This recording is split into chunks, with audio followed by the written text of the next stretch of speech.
Se foka ba te ko fie o le au fai pese le aleluia. I o tahu. I le reivanga o le fia fi mari pese.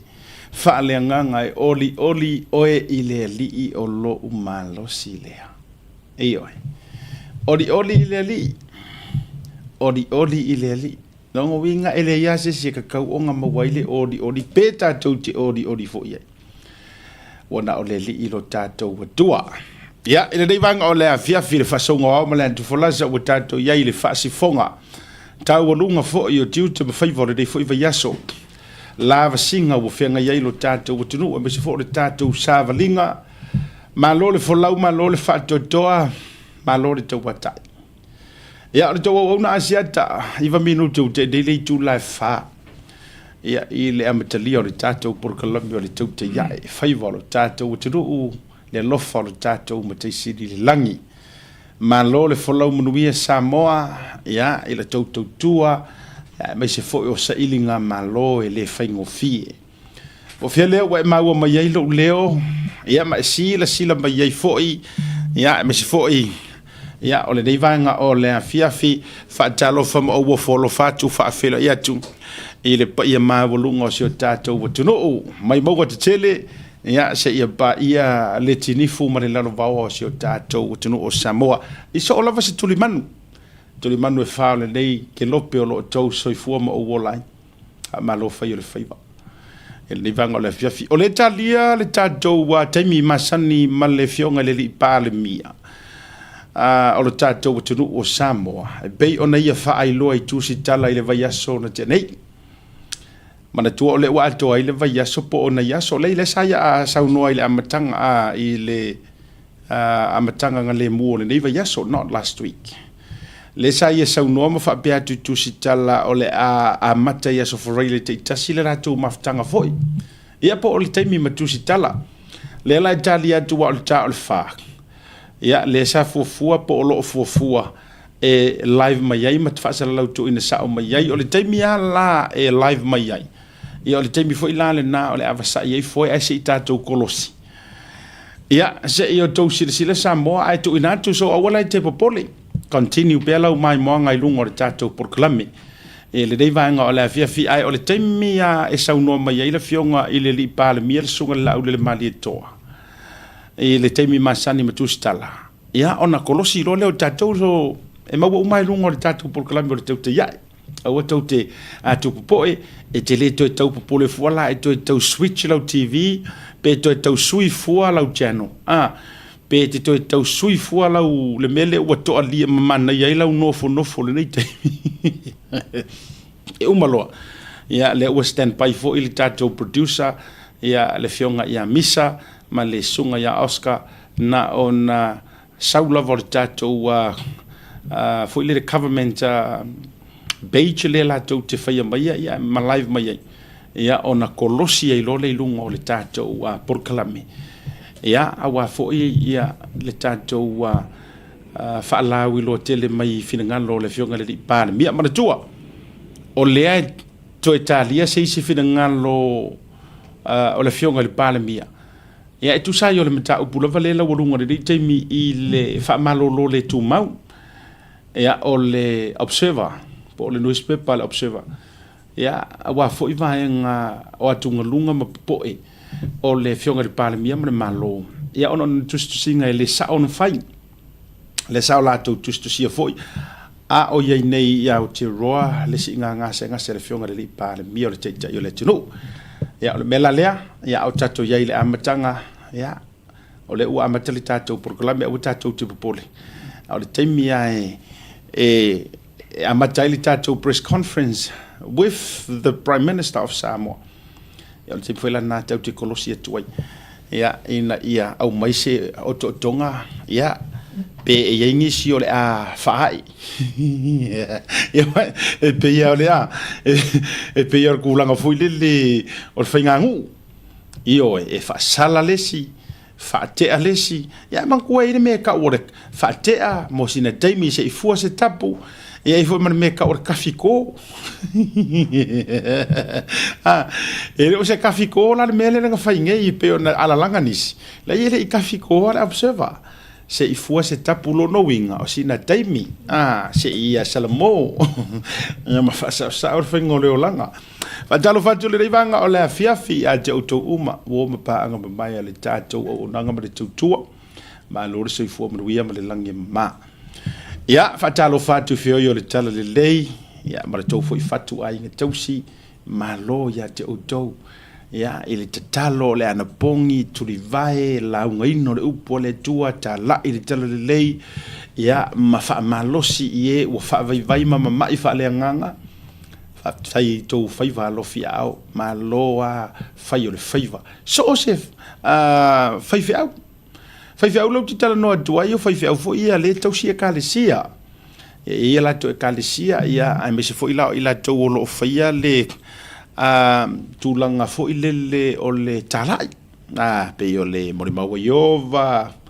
ia ekalesia LDS ia o le assemblies ia manisia o lo latou faia ngā fa missionale ma tulanga fa pena fa malo atu malo faia le faiva le vanga o le fiafi atalo fatu tapo inga na yo matu ale fai mai na I pakuranga yo tama fio nga mapsua to ialo fa longo ya mis voltina tina ya mele ma lo vale no sa ni vango le fiafi ya mis fo yo le to fale ya so ngol fi au tanga vaya bar fritua ya mis fo ya o le tena malanga mai Samoa yo le fo to marulu nei ma lo malanga manu tau eu ya ele I o mai lava se vanga o la woso ya ai lo o uma on tali le oso ina I pakuranga I tele I o mai o nei o mai ya male lava loa o le to tele o to tele tangata ia malanga mai Samoa o ai tu foi lele I nei ya mato ai ona o le o tatou tu la lata ia Sofia fia le o tatou tu la lata ia Sofia fia mo vai tau a Sofia fia ia to tele la le au malanga mai ia to tele fo I la to o lo malanga atu o mai male atu ia o le ai fai masiaki ia le tulanga o le tatou ele isau lava le tatou taimi fo ile le o tusi tala ma le fionga le li paremia ia walanga le no fiso ta ia tu nei Samoa ia o lai sauni tusi tala o le latou fa moe le na a fai o te vai tunga ua te A'e kwa te ai le fa ele I fai mai ia una fiutu sta le valiano ai pe o verso folen so no e pe o vai so folen sa le sa no ai le fionga di pandemia so fare le amateur verso fo uyo le ia o le ai stand pai tatou o le ale taimi sa wai ia o tatou lo fo ile na ai au ia fa malo mo fa talo fa ia fa talo fa tu ia te o le e malanga mana tu mai fo yo le o mau le visa ka I lua ka usanga fo ile o le tele le na o le visa le o mau le taimi le nei o le visa fo ile te I lua ta usanga io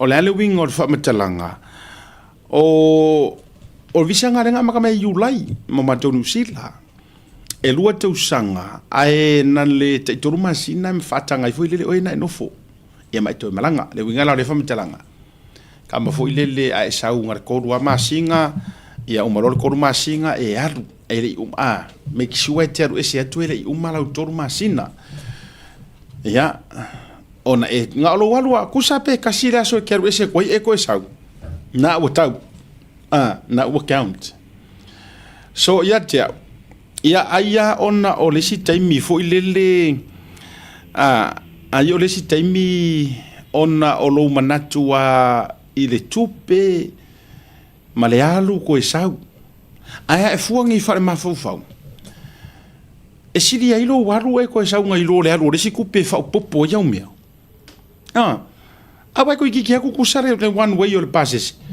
ma le mele ko a ver ko fa popo o me nei ai mana tu mai e kusapenga o lo kaua o lo waru peke o so fo I konga ia wale fo tulafono na nga olo walwa e lanchi konga ko e pu ele o va ai ko return mai ko kongo Samoa e o ingi usila e ko ko recount ngali si ko masinga al fengo fie ia o si foi tanga tai o mai ia o na tautuli ia la ia lea o le kau whaupopo koe whaupopo ai mana tua mai o le lua visa le ua maua ia tolu ama sina te vai atu ia e ngalo ulaku whakakainga kasi le aso e koe sau koe kuriri se koru masinga e koe atu ia kasi le aso e koe sau koe pena tawa o le vanga fo ile lo tina mata ia o ro ferro iso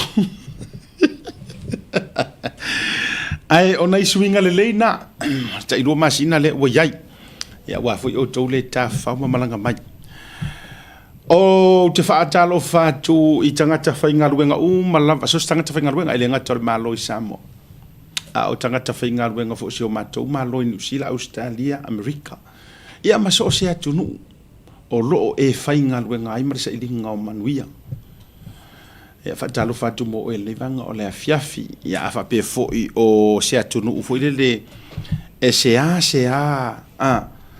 o ngā tatou i loina o le te mai mo mai ia fatalo fatu ia toi ia i te vanga foi o le fiafi o le o to si le fiina o le wini stato cases le o manu mai lunga o tali ai pe fatu no se press conference a le fionga di parmia ia male au tu si tala ai o le o manu mai lunga ia tulanga o le whaiunga o nisi o tatou pa elections po petitions. Sorry, not by elections, petitions. Ai le ioni pa elections.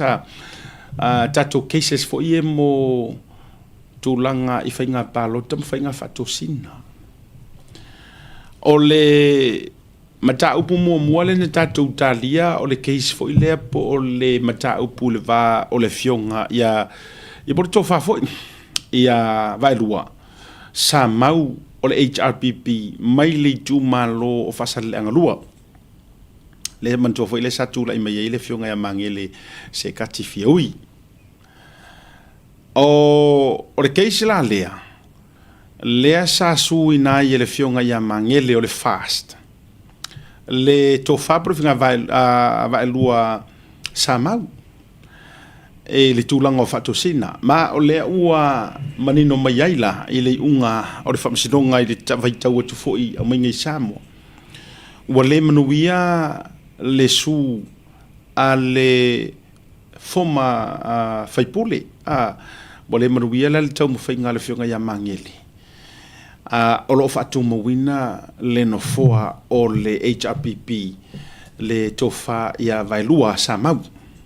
O lo fatu mawina ma o le tūlanga fo i le manuia ai o le tomo whainga mangele o le winga o le whamatelanga ma ua e le ngata o le manuia ai ua tūlanga o le whamaunia ai o ni tūlanga whaasoli tulafono i ni i le whainga leo whatosina ta sina vaenga la ua au mai e le whamasinonga tu so la ua au mai ele ngata e le manuia pe whaia ina lana whinau ai ua whaamaunia le tūlanga o lona whaia o ni whatosina le teimol palota ia o le tōlau longa le na le sa au mai o le isi la keisi le va o le fionga le minista ia Fuimono Tito mai ava ia ma le tamaitai o le Fuimono foi sa Maria le sa la finawina foi sa ia finawina le tūlanga o whatosina o le la ua tangia mai o whatu mawina lava le nofoa o le fionga le minista ma le whaipule o pofare pule whale alili mua ia ai ua le manuia le tau mawhainga a le sa le tamaitai foi sa finawina i le whamasinonga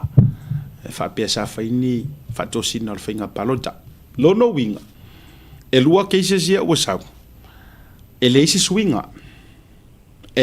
o iai o le mea manino le na e le ia se swinga o iai o lo fatu mawina lava e le fo ila se fo i o la o i tumaloni e fai se filfilinga se whainga palota le titi le ise me whapena tupu la lava e tu mau fatu mawina le HRPP fasal le angalua la fo e fatu mawina le fast e fale alili lua e le ila se mea o suia pe tau te toi fo i fo fa inga palo tala ititi mo nei tu malo so o le tala fia le na ma o le tala fa au le na ya mo o tau au tapua do no winga fia le HRPP fia fast o ia o le manuia o le afo ili so enga mali unga fa sinonga o tau to mai ai ya tatou alu ilea faile it's not the end of the world e lori unga lalangi mali unga senkuli lingai a fai o ani lape o tau to mai ai ya tatou walu ai ilea mtulanga atono le atele se au ili linga o nei matau ia ili taimi foi o le tatou wa media watch ia ili nei vanga foi o le fiafi ai o le tulanga na la fa la tele pe fa pe join mai ia le sunga le atou ia me se foi o se taimi o le tatou media watch mali tau sala ia hana ai o le si matau pula urunga malia ia so le o ke ala mai ngere kai ua matua i tumu la o messenger ara ngata i leo le messenger le Tautai A'e o mantua langa o le uke access ai fo i telefoni ma ua matua faa tumuina i le tau fai send mai e tangata o se faa se ap o se tau faa leanga a se tasi o tusi tala Samoa o le tamaita i le nei o ia le fai masui o le radio Samoa e na te au maia tala e te tauona au maia ni tala moni mai Samoa. O ia foi o le teu oloa a le maftanga atustala i tonu o Samoa po o le Jaws. Ia o se tangata foi ua leva e lea ngā luenga. Ai wasen mai e tangata o kai se matua palaka lafa ina tele. I le whainga mainga o le fionga i le lipule. Ai ono le mato proklame nafi. Le fionga ngā fatasi, le fionga e fuimono anai matena nai. Whai mai ei masi o mato company le Blue Wave TV. Whai mai ei ma. Ia ele fou le melea o te whawhitai whaino li ua tau mo whai mesi tala i tau wailo i ngoa. Ele fou ngā whaaloto lea ngā lea teini. Ai ua ka uvalea umai kenge ringi ko inga kenge whapengi por ngi ko inga whinge whapeni tulu. Alo inga wha tuela utana. O lela ua no foto e tape i lalo na post. Wa toe ave i lalo. Ai ua share solo e tangata. Screenshot e tangata. Ma ua au mai fo i e tangata. Pean ofa yatu. Ia se taimi a fio mai a fio ngā e le ngā fatasi ua o toe tā pātou lia le tatare fio ngai le lipule. E toe fio mai e sau e set the record straight. Ai ua lava are koe ku unga i lalo e mainga o langa post. Samoa. Ua lava le tango toe tuu i lalo e whaailoa mai ai. Ua sasi ua se seanga news wa au mai. Eoi. Wa foi ana moni ma fa maoni. E tu pe ilunga. Tu pe ilunga pe afa pe e fa maoni. Lona tau fa leanga. Wa leva nga su e mainga se ava ngoa fa pe, se ava ngoa fa aulo. Se imatua i fai mai ai lona loto leanga. Ai wa vave langa ai oso malana dala oso pe o le dala oso popa. Ai muli ane ai ua toe whaia esa na su enga. Ma ia toe realizinga ma mauti no ai. Tole. Ora kampangi ua leva. Ua leva nga mako le skala officially i le Jaws. Lua fe lua. Eoi. I Samoa. O le fato a teu tupe nei ana nafi. Ina ua toe fisuia ia nisi o tofinga i Samoa. Wa o fisuia inga foule le sa ua ngai malanga keukupi. A ole nei ua oso fai le nei post matua la lau mai le pepelo le CEO. Pepelo le company le Blue Wave. Wa tau sila Samoa le matui au nei tu ai ngā tala. E la lau mai le nei tu ai ngā fai news fa beni. E oi. Au te le tai no tango e tausona le suafa. E oi. Te taua pelo na ingoa lea. Ia, se isu mai pepe fio mele fio ngai le ripuli. E na te tulo. E na te tali foi tau foi le official mai on behalf of the company. Ai o le winga wala i ona o faʻasoa tulang o la fo e ta ua mai ai ma. Ma tau mafai e faaloto leanga e pei o lona loto le toʻatele o tagata. E tusa i o lenei polokalame. O le mea le maua. So this is where I see the problem markenge lea. O longa whaafika auli. E whaamata e whaapea o ie poto. E malama i lana ngaruenga. But makua confusion whaasolo adoa i lana mea lai whai. O le mea le maua. I le stick pea i langa kusikala. Leanga o langa mea leanga a makai o le tusitala, journalist, kusi. Na oso mai loe lungor camera. Ma oso a e whai mai li potia. Whaalua whisasi mangumiro i ngā malanga general. Leanga o le mea utupu. E ese a ta iala wha tusitala, tusi. Ese ta iala faʻasoa, talk show. E oe. O le talk show. E iai lalo mo ai ai ngā e pule ai e whaasoa ai le opinion. E mawhainga whaasoa lo fina ngalo po sou manatu. Ina ia anoa e tusa o se mata upu. Awai ka kou ye. A o oele ke kusikala. E le mawhainga e kusia mai ngiou mangaku.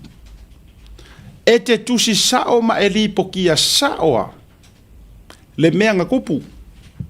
A vai e te alua tu lai whaatu le moa tu lau. A vai e na e alatu e va ia tu lai whaatu le moa kusi ilalo. O le taimi, o le aso, no foanga, no owaru tuai, o lai whaaku le moa. Si o guidelines ngā whaakusikala. Tanga fui sa kusikala. Lai ngā keiloa, lai nā te iloa le leia, sa mato tusitala umare Samoa Times. Sa o tustusia tala o ta'alonga Samoa Times, muriange o walulua kusikusi me o crimes i South Auckland. E oi, a o ia na tustala mai Samoa, fa pena foi le lua amesene, tele na ile mako group chat, mato tala no uma ia. E oi, lai na teilo. Fe faʻasoa ia i foi na news mana i manatu. O le ale winga o le mele o tango e vai atu. O le tangata pi whaafia poto ai le malama. O le ala e oso mai, ua sauro o mix up langa kusi. Ma le oso mai whaari o nga opinions i lungo le mea lea. Ma whaapea ina ia o mea sao. Ia vaila o ele te le o le assumption. O le ke le o le assumption lenga ngofu fai. Ma fai mai ai male nei tala te le lava. Na le tasi ale media ni usila ua restala i Samoa i le tuas. Nga le radio Samoa, a vai kako i. Ai se ia fio mai bela fio ngai le lipuli. Ona avatua i le ilunga ma mātou wha maunianga. Even o le ana fisota i atu i le peresikenge. O le peresikenge o le joas o langi. Confirm me langi. E uia nga whaarua fisasi solo o mai lea so, laile a mai amako li siki o le skala ma li siki o koko nginga o au ia li fo i le fees ma me whapena. Ia ai kaupara lu ia ka ko Joas ala ai pau ia ai o i le pea o la ai e tauto ai masa vali la vailu. A o whamatalanga le teine lea. Ua matautia le tusi tau whaaleanga. Ia, se ia fio mai le fio ngai le ripuli. Ia ona ofisiri le pe ia se action wa fai le mea lea langa i le mama. E le mama le meo le tangata e tusi tau whaaleanga. Ioe, ai mai se wangofo vane mai le tūlanga wha mai maute le stala, ka fio lai. Yes, Ele o sao faise si o le Blue Wave TV po se sui o mātou le executive. Ele se me o iai langa ele ifo I media ngai Samoa ele o le executive ia o kanga ka ua filifilia po le alfilifili ngor ngā mea. So that's fine. O le me tau o le member o le chores. Ngā sama ko le skala ai le lua fe lua kolu, lua fa, le ua lua lima. Vai. O le te le I o le nei la fonga ua so na lafo mai. Ia ai le ngata I lea I single out le fionga I le li pule. Ia ua manatu, la tatou malolonga. Tatou malolonga. A foi mai. Fa feilo ai sunga ia le ataua. Fa feilo ai ma le fionga I le li pule. Ele le ia le fio mai pe o ia. Ia se I kali pe o le hale mea ua kula I mai. Ia e po fefo ua fai isi ma ko le skala le chos. Leanga o le ua tala no mai, le ua sau le faasea ma le tau faaleanga a le teu tupe a le chos. Fa mai e le ai mau ke le rongo winga it's like we're not exist. I Samoa. Tau sisi. Tatou marolonga.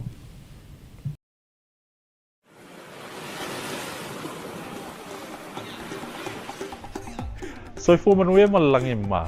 O lo ingoa o matai a leota sinau mea tau whao. O a ua lawyer Samoa I nei mato officer o le WT Compensation Lawyers. Mātou te fisosoani tangata wa whaina mai ta avale, whalewhenga luenga na superannuation claims. O le manulau ti o le mātou au nanga ina ia avele mātou ofisa e whai ma fesoasoani I tangata uma o le Pasifika. Aisea a wae tā ua le mātou ofisa tangata o le Pasifika. A whai o se tangata e mana o mia se fisosoani, wala au mai tatou ofisa nei Prispeni Australia le o fitu, tolu iwa lua wha iwa lima wha.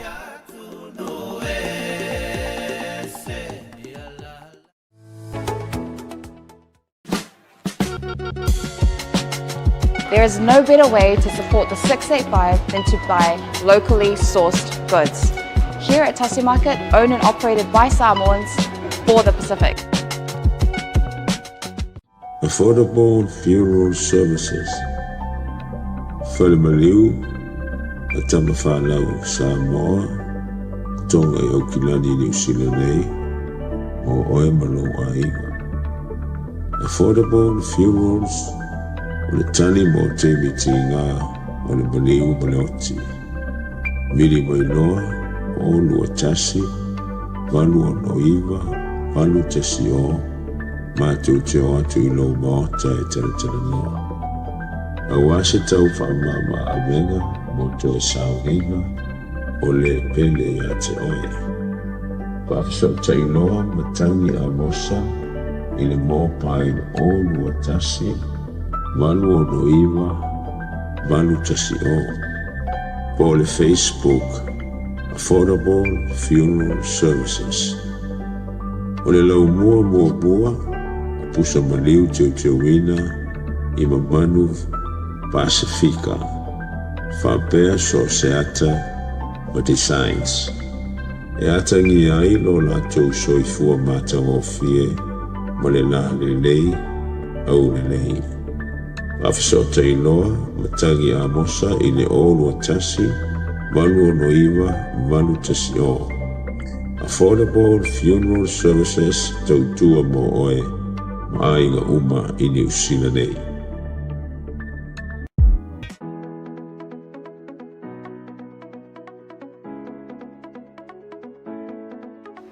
Hey, have you signed up with BLUNET yet? No? Well, let's fix that. Head over to www.bluenet.co.nz and hit Join Us today.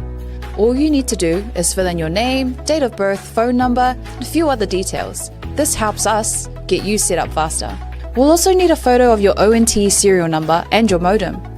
Not sure what an ONT is? Don't worry, this is what it looks like, and every house with internet has one. And make sure you have a valid ID and a utility bill or government letter to confirm your address. When you join BLUNET, you're not just getting fast, stable internet. You're also supporting shows like Tautai A'e, Breaking Waves, and Sports Salanoa. Your BLUNET subscription helps us bring you more content. If you sign up this month, you get $10 off your first 3 months.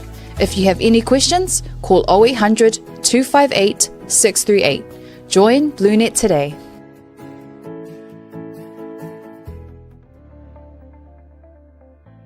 Ia whatalofa atu o le ingoa ia o loitoa whanga ese o Semo. Ngā lua nei le odd constructors as a supervisor i ngā luenga o lo whaia nei, whaatina nei. Ia o le tele lava o mātou ngā luenga e whaongaina le sima o lo mātou whaongaina le sima le o le Golden Bay. Mātou ngā luenga tele po mātou proketi e pei o le retaining wall tele le e waisingano. Ia o ala lau papa. Ia o le awala mai Manifa, le 4 lanes e pa ia tua o i Masaina i Waitele. Ia whaongaina i mātou footpaths, ia o driveways, ia o speed humps. Ia e mese foi ia whaavae o Mauta, ia e mese foi whaavae o warehouse te tele. Ia o mātou te whaongaina lava le simane ia le Golden Bay. Ia o la foi ia mātou paipa ngau sia mo le whawina o wala. Ia o mātou whaongaina foi le Golden Bay. Mai Taimele watile ua joe lua se furu minuti o na jale o le July 5 tau tua whaua o le Blue Wave TV but po kalabia o le Tautai A'e ia ile dei vanga o le afiafi peiro o whaia tua fo i mai loa tatou walu whaafei loa i God Father i runga o le proklami ia aile ngata fo i lea ia o le fionga le lipule ua uto e tapa e toe fio mai ia aleanga e anga tonu lava ia te ia ona sause i whaise saunoanga pe sa ora kala ale fai news ale radio Samoa mai Samoa sa ta o le radio Samoa langa o fai news nga e no rai nei a mato New Zealand o mai na vai e tu fiele fai lo tu le mo mato a vanoa ya God fara malo se fu mo ia malo le wa ka ko me ri ngi so pe se men ko ka la wala so very few times if I pay la wala pa Whawhera foi lo soka kai ko po krapa male lo songa lo po fa mai a siat ia ka le nga kasi marka ko boss io fio nga foi bono ia whawhera ko sa boy yon kula kele se fo bo ma la ke malo le so fo mo malo fo la o vai tunga e sa ala la auto vai tu le auto bi ele se stress que le bi se kamai no le stress o tavali ele se stress foi le tamaita o le stress o tavali le mele na fale tun ya se vo buia lo fionga le pule o le tatou wa unanga mar company le Blue Wave ya malo le se fo mo malo le se fo lang mama lo fionga le fonga pokalame lo fionga siata tenga le altai mai le songa le ataua ia fatalo fatu foi le pa ia maulonga sa molo mai tafa fia ne lo langi ia fatalo fatu le nganga tumo le falolo ia so fo mo ia lo va se lua tatou o sa o tonu le tatou o tonu me ta upu ba o mata upu fa wa o mar tatou por kala me na o walo fia le fale o telo foi no lua tu mo dio lua ai o tele lo se me ana po ai o wala mai i le taia o kumu la o messenger ai mai se fo i o le messenger ale Tautai A'e i le ano i o le tangata ua send mai le post ma tautia ale tamaita i tautupe o le chores ia a o whaili poki mai le radio Samoa ia mai na vai o matuala lau mai i le pepelo le ia kula o upu sao nanga life mai ia and I quote aua te ro pepelongia Samoa matulanga ai saula langa attack ele attack mai le issue ai attack mai fa mai tau te le stalanga le kasi so foringa mai le kausanga male o langa ako nga le radio Samoa le media life fo le stala le jos la o fionga le lipule e ai se fa maunianga o le vaenga ai fa na sa no le post le fu esi le fia wa e wi wo to tu ilano ia o tu lei tua a le se la ngona o lo fionga ia afaftai siata ia po le aunga tono le lava le aunga tongo lava le tatou faʻasoa no po o le lawa ata mai i le post o le se tasi po yo tustala sinia ia o le sui fo le Jaws executive member o le Jaws le te o tupe po le te o loa ia o se sui fo le radio Samoa i Samoa o le tatou faʻasoa no po asiata sa tatou faʻasoa i training e mo mia i guidelines o ethics professionalism And this is a demonstration of what we meant. O le atana, o le mele sa tatou faʻasoa na po. A wo whaano noa lava.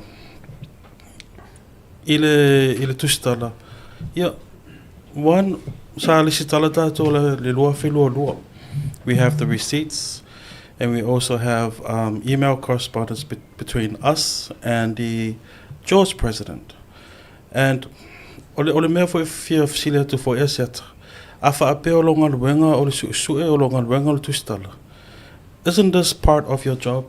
Is to make sure that what you say out in public is correct, is factual. And this is the part le mele ngan toto tala noa nafi ino le pokalami.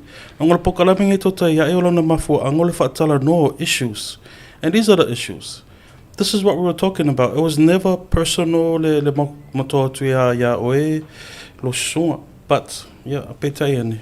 Wa se tu langa wo le poster le mafine nei. Whaamatali a taua, we've just witnessed how amateur.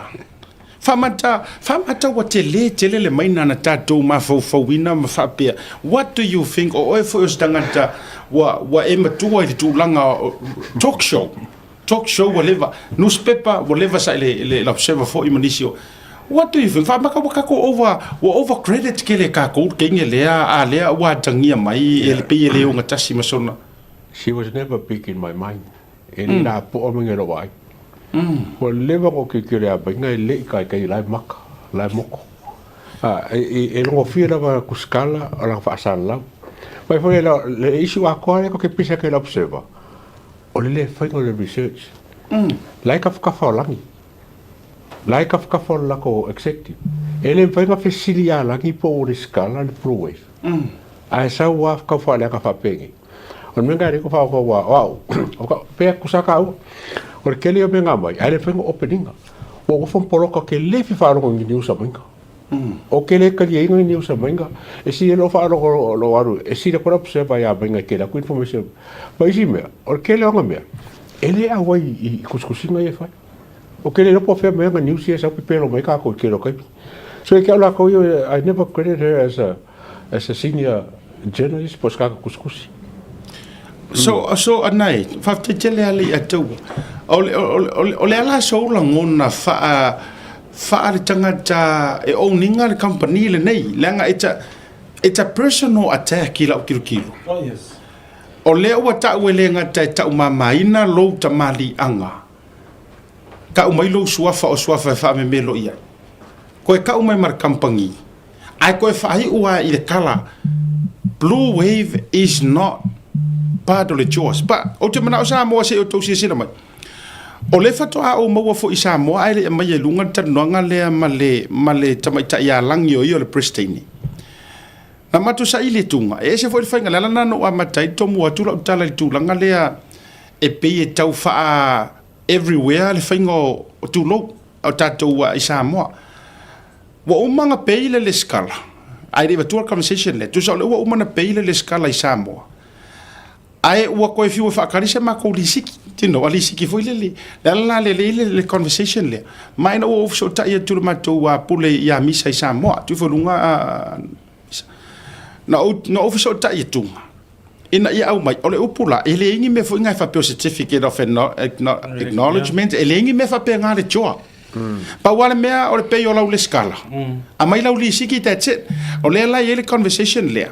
Lena toi follow up ai e le fionga ia misa I Samoa, misa pira lai pulo. Se tu mele atanga le ulo ia misa fo mon. Ia, tausi sila mai la. E ai male atale, o le atale sa pu e inga, sila mai a le atau. O le koe a o le kua e yo mai ngai kulo wa uta ua le a. E le atana na vatua misa. Toi a o le kua e yo mai ngai le vai o misa. Po pira, I le atale. O le members I o le Jaws. Na ye le atana na tu inatu. Le ko sila mai ye.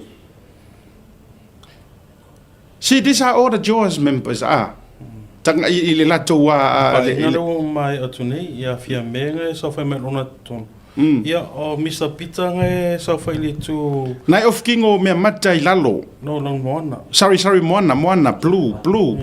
Le tuanga vale la to sila mai ye. E se le kule so fa me le fai world chair le. a o le sila tu li manu o le pito i luma o tau vai atu tangata o fulanu moana tino esele na sau fai mai lalo le tu tamatau a tusa o le tangata tonu ana o le pule le na o le matou Blue Wave TV Samoa e le branch le Samoa o fiana lai ku mai nga ngai ku kongo mai ha mai ngai ku ko o ku mai le vai o pira tu lo le fionga ia misa o la nga ke loa Olo whanonanga asiata ile matau pule, the issue there is that, yeah, regardless pe a you're a member or a non-member, a whapea o le ata lea o tato media, o le keep in balance, check and balance, pe le keep accountable le maro, then I'm very worried, I'm very scared for ngale, because if you look at the language being used on this post, what is the language nga stanta tustala? Especially when you're meant to be in the middle. SL news, SL talk show. Talk show, you can talk about the issue, have your own opinions, but when you represent the news, you have to stick on the facts. And you have to be that person on screen and off screen. Yeah, training. O tau sila la sa mo il te leo le whale tonu. Now, ale atawa, ilo, do we have to go this way e kau prove it tangata? No. Ona o le tu ai ngā ema jane o nei tusi whapea. No, but o le me kaunga ko whai. Langa le ope pelo e moinga kangaka. Ao kakaka ngi, ele o mamarama kere me e whai kako. So, e kia ula, o whekau I mero kako whainga. Langa o kele whai kangaka, ai me se whoi lau e cha pipi marau sap. Wai e anga whalo so kakavoi e le lakona ingal fast. O la kou laka le la whalo kere le mea. So it's appropriate lal melo fai kako. O fa popula fo ngai ma fa ba mama I kangaka. Ya me se kako fans mai la ko fo. Le pepelo le kenge le. Ya le lawa le o ile fionga le tamaitai prestine. Ya langi Kerisol. Le wa ya le acknowledge le le mai ya le tamaitai. Ila fetusia ina po fe email ya inga. Ma le fionga mo for your information. O le fionga ya misa pira I Samoa. O le uso o le fionga le lipole. For the record, te ala iona tau o le eui e au le atu misa oi ia pira I Samoa. Singa mesi whaaka vere wa aka ia le fionga le lipole. Eui e pei au le atu ia ai o le uso o le titi tu lou. O ia foi la nala ngafa mal tatou ofisa I Samoa ma tu langa uma. O ia foi la le awai. E o press conference ma mea uma, o lai whapea ma fau tangata nei. E maute leo awai mea. Ai ua lava le matou representative lea haru I awai mea. E ui e leo aru pira whaingi whawhisili. A o lai haru e oto mai ma take notes. O na pasi mai la ia le I le ofisa nei. E make faʻasoa akuai ma kautwhara. O tau waila tatou ia I le te leo le whale tonu. Ona o le loto o le lele. Now, anai, o le aso, are you planning what's next? O le hare tūlanga o le vaenga lea I mo o e lava ia mara company malonga I ngoka ulilia. Asiata silifia le lei, e olo mea whapeni, le titi petele, e fsota e lava le tatou tulafono, tatou loia.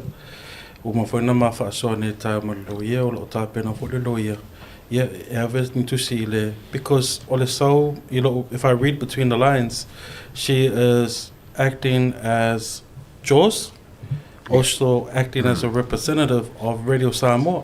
Yeah. So those are the things that we need to address professionally and legally because ole mele mo mia tatou is to maintain the integrity ole tatou va nofo ma tatou va ngarudue. Afa pela o toinga messages ia mafai pule au talo suru no Facebook whaaleanga le owner le Radio Samoa pe whaaleanga le Jaws on Facebook. Then something should be held accountable. E only is tulang whapena. Malo whaptai anai saria wo vai ruper sau noanga matango fie. Ona o lena whaila utala ile tunu. O lela tatou kolosia nga ile press conference. Ale fionga le di pānia. Lana lena whaila utala.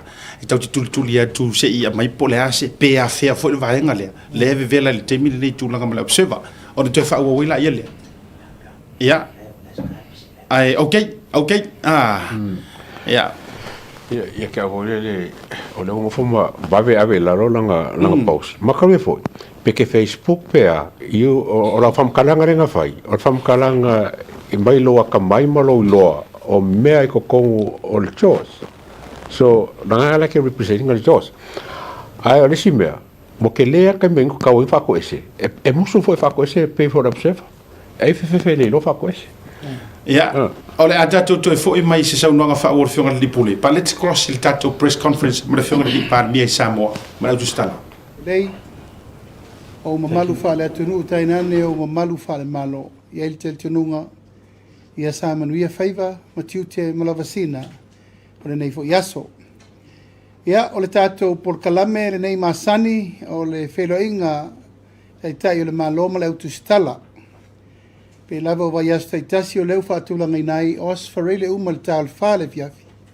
Ia o la amawel nei whaataltal noanga tā ua. E mamuli atuai nisi o mta upu wa mae a foi o na ngalua ina nei vai aso. E lei ngā whono le kāpeneta e mei se foi meo lo tutupu I tonu o le tātou atunu. I ona vai ngā esese ma mta ngalwenga tai tasi. A tfifi lava e whawhelo I atu tula ngalo ia lau mai mo mai Samoa. O fe lava mo mai ai le nei fa sisilanga ma nei fa sala launga a talo fatu le ngang fa lo alo po samo nei po atunu ma mau sam fa ngai le ve wal pa ia shu tatu atunu yona tulanga masani mo na pa ia e maluai samo yon tulanga fa lupe ya fa talo fatu fo ile mai mo mai ale tatu atunu ia atunu ma mau po fe volta fo le langi mo mai ai nei fa sala launga ma nei fa tal tal noanga a talo fatu le ngang wha loalo. Ia, a fia mai ale pa ia maulunga o le tatou autu stala, pa malulu watu. Ia, ua whaisi tue le ititi o tatou pulkalame, o na le telefo tutu no o le sfalele. Ui o lea, o lea o tatou utiafu tasi le nei aso. E mo atu pei nai mata upu manatu e tau pena longo sa i eisi o tatou atanu e ala I whai ungo nei vai aso. Fontanga ta peneta e mai se fo inisi o tulanga o lo tula I maisi o tatou atanu. Tau po mua ia o le so le sa tuina lo ia mai ai e le malo saina se tasi fo e so swani. O lea ua maea le fauseina o whalea o ngā tele tot. A pe primary I malifa ia malepea a mai se Centuries. Le pea primary school ma Centuries. O le neif so swani whatu pein tolus fur miliona. Mai o lea o lo o tu ina lo ia mai ao tatou malo I whai masui le fionga sui panemia I le fionga le minister tupe ia ma le fionga le minister wa onga o le sa fatino I le so ma le whai titia le nganga whaftai paanga so soani masani le tatou atunu I le malo saina le nei so soani taua ma le lai titi le nei poloketi whamana tuinai le whengai ngā baba la lata le malo saina mtatou lima su tausanga pe lava tasi nei o atunu o lo le lifa le lato so soani ia Samoa yon tulanga ia tinae. So se vaenga, whale mai, a onga, ia matulanga umolo ia isi ta penanga o atina I tono le tatou atunu. Pato angam whai ngā whaiva, ia skorsipi, fo mai, ma me umawha pena. Uyo lea, ia o se tasi le nao wha moe tele le so. Ia ono le whataunu ino le foa ia lo ia. Al malo seina le tatou whainga malo. O le whona le kāpeneta I le solulu o le sa whaatulanga inai I le wha ngā solonga loa o ngai ngoinga al komiti whapitoa a le tatou ISC o le komiti leo lo latou whiriwhilia ia komiti whaatonu uma o le tatou malo. Ma nei komiti ia ua tau e mai le komiti sa iei mua whiriwhiri ai sui whapitoa ina ia sangatonu whiriwhiringa o le paia mala malu o le tātou atunu. O lo apalai mai e tātou board members.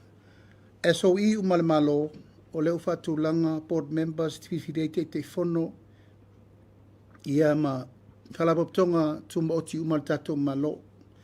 O lo whaangalu e ina I tulanga tau pisnisi. Ma o lo whaangasolo lato ngā luenga li teimi nei. Ia mai el tel tonunga e tatau na vave whaatino uma vanoa o loo a vanoa. Ia I whai nei whasuia inga sa tūlai mai whiwhiringa board members sa toe whaui umai tua nisi o tō whinga sa whaatino. ona sa iai le teletonunga i le tūlanga o le whātinonga mai le malo tausi. Ia sa iai lava le whetena ingo manatu malangona pefa mata e mawhaina whaina i whiriwhiringa i taimi whapea peitai ua mai whautuanga le roi sili. Ma iai nisi o tō whinga sa whai i le taimi na o le malo tausi. O lea ua toe whaasolo muli i tua ina i whaatino pea iala o le tulafono i le mea te tau ana iai. Ma o lo whaasolo ai i le tūlanga e te tau lava. O na tātou muri ta ia tulafono e whaavai le whaiunga i le taimi. Ai meisa ia ta oto le angatonu le avanoa mo i lato umma e apalai mo nei avanoa whaakomiti whaatonu. Lona tolu o lea ua i Samoa nei nisi o leo whaapitoa mai New Zealand. Sa au tālu sangaina ili whilo inga le wāwha whenga iei malpāle mio New Zealand mā whontanga na whai. Ina ia awina mai nisi o leo whaapitoa e Soswani. Whaapitoa montanga luenga o leo. Ma lea wa mataina nei le lato review a toa mo le mtanga luenga. E vaai po whea tonu o lo iai le tūlanga e mo mi ai le Soswani tonu o le mtanga luenga. Ina ia maua le nganga o lea tātou te mana tunatu. Ia maua le Soswani mo le mtanga luenga umo leo iona vaenga ese. A review. E te tauai o na amana o mia le Soswani mo le mtanga luenga ina ia fo iai le telefo nisi o whaafita audi o lo tātou mai tawina. Ma o lei nei le vai aso le nei mo le vai aso fau ia ona mai ai leo le latou tāpenanga e tāpena i se au wivi atoa e tu ina mai le malo o mea ia te taun tāpena i tātou mo le whalei atili. Ma e utelangona lava le nganga whaafitai o no le tūlanga lea ua lewa na tauna whai se tātou review whapea. O le malo New Zealand o la tau na whaavaya le mtanga luenga o leo. La tau fo ina tusia tulafono mai le mtanga. Ma it is about time e te tau o na tue tāpena i se review atoa mo le mtanga luenga. Ma e te tau ai na whaatino tulonga mai mawel Soswani mo le tātou mtanga luenga o leo mwhalipui ma e salo e le toe mau e tu ina mai loa se tala e anga iai le whaatulangana le malo.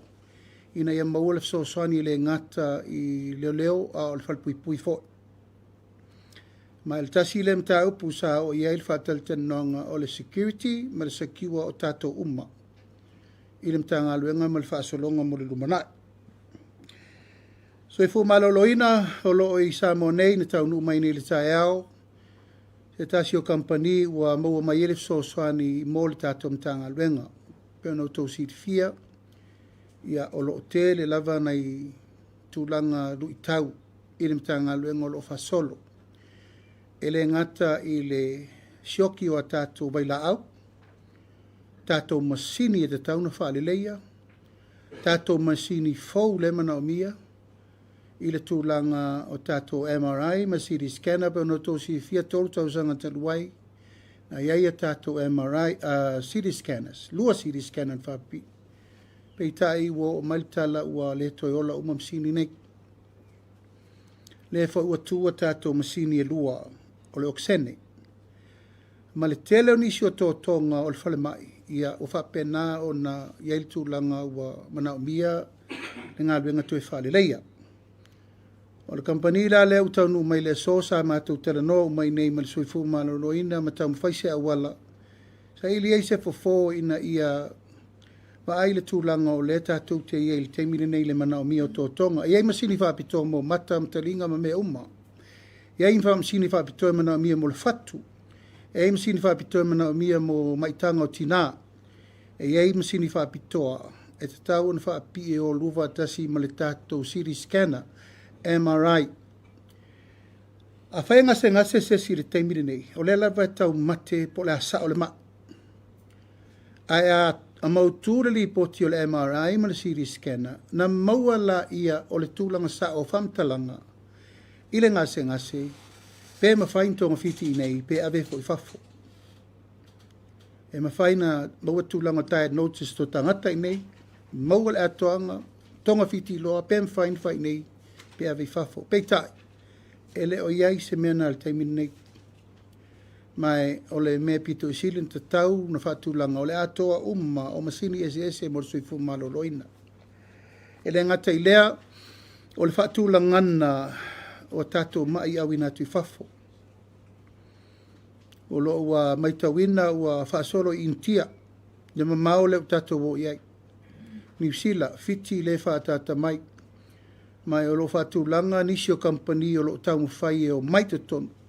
Ina ia tele avanoa, po fea ia whale mai e tau ngofie mo tatou malo. O le taimi nei leu tatou sāwa vali le 10 miliona i le tausanga, leu tatou iei. Peitai, ua tele le tupe alu, molton fitinga ave fafo. Nisi taimi o tatou whalpea, o la ngā luenga fo, ma i le whai. Tatou tele i loi tu atu foi, po le altu langa o la iel tatou whalma, na he tō te sirifia. Te le fo le lu tau o lo iel tatou whalma, il taimi ne iei au wala ma tūlanga o le whale ma mea e te tau fo i ona te lele ngā luenga e whaatino ma tau mwhai vai. Ai o le ngā luenga la vea i lewa a mai le taimi nei, ia tau mafai e a mai masini fo, a mai matangate whaangai ngoina masini, a mai matangate va ai tono le stau sanga atoa, ma train operators. Awa leno mawal tala CD scanner lena mai, na mai al CD scanner tu lua vai aso to e o tangata. Ai whapenana struggle au whainga luenga, o le whaupunga le nana mai. E tātou te le to e mana o mia le mena. E mana o mia le mai al company o le masini, la masini a mai matangata, toleni tangata, whaanga ioi o whaatasi mamai ma me whapena. Ia ai maua i fo il tai au nei, e le tai ona lava, tangata whainga luenga technical ma engineer al whale mai, o lo ia li teimine nei, e la tau te vaia le whale mai atoa, ma whale mai tua. O mo ne le tala sa taun to se furu lau whainga luenga engineer, ma tangata technical e vaia, o le teimine nei na al to whala to lima lato, o lona winga, o le mafu anga fo ile o le mafu ai, o na le mafai, o na maintenance, ia mawai nei mea tauntal tatou tunu. E lai whaasolo nei le audit atoa o amele ia tatou, o amele la whai, o amasini fau le la mai, o la fwile ua lai whai ia.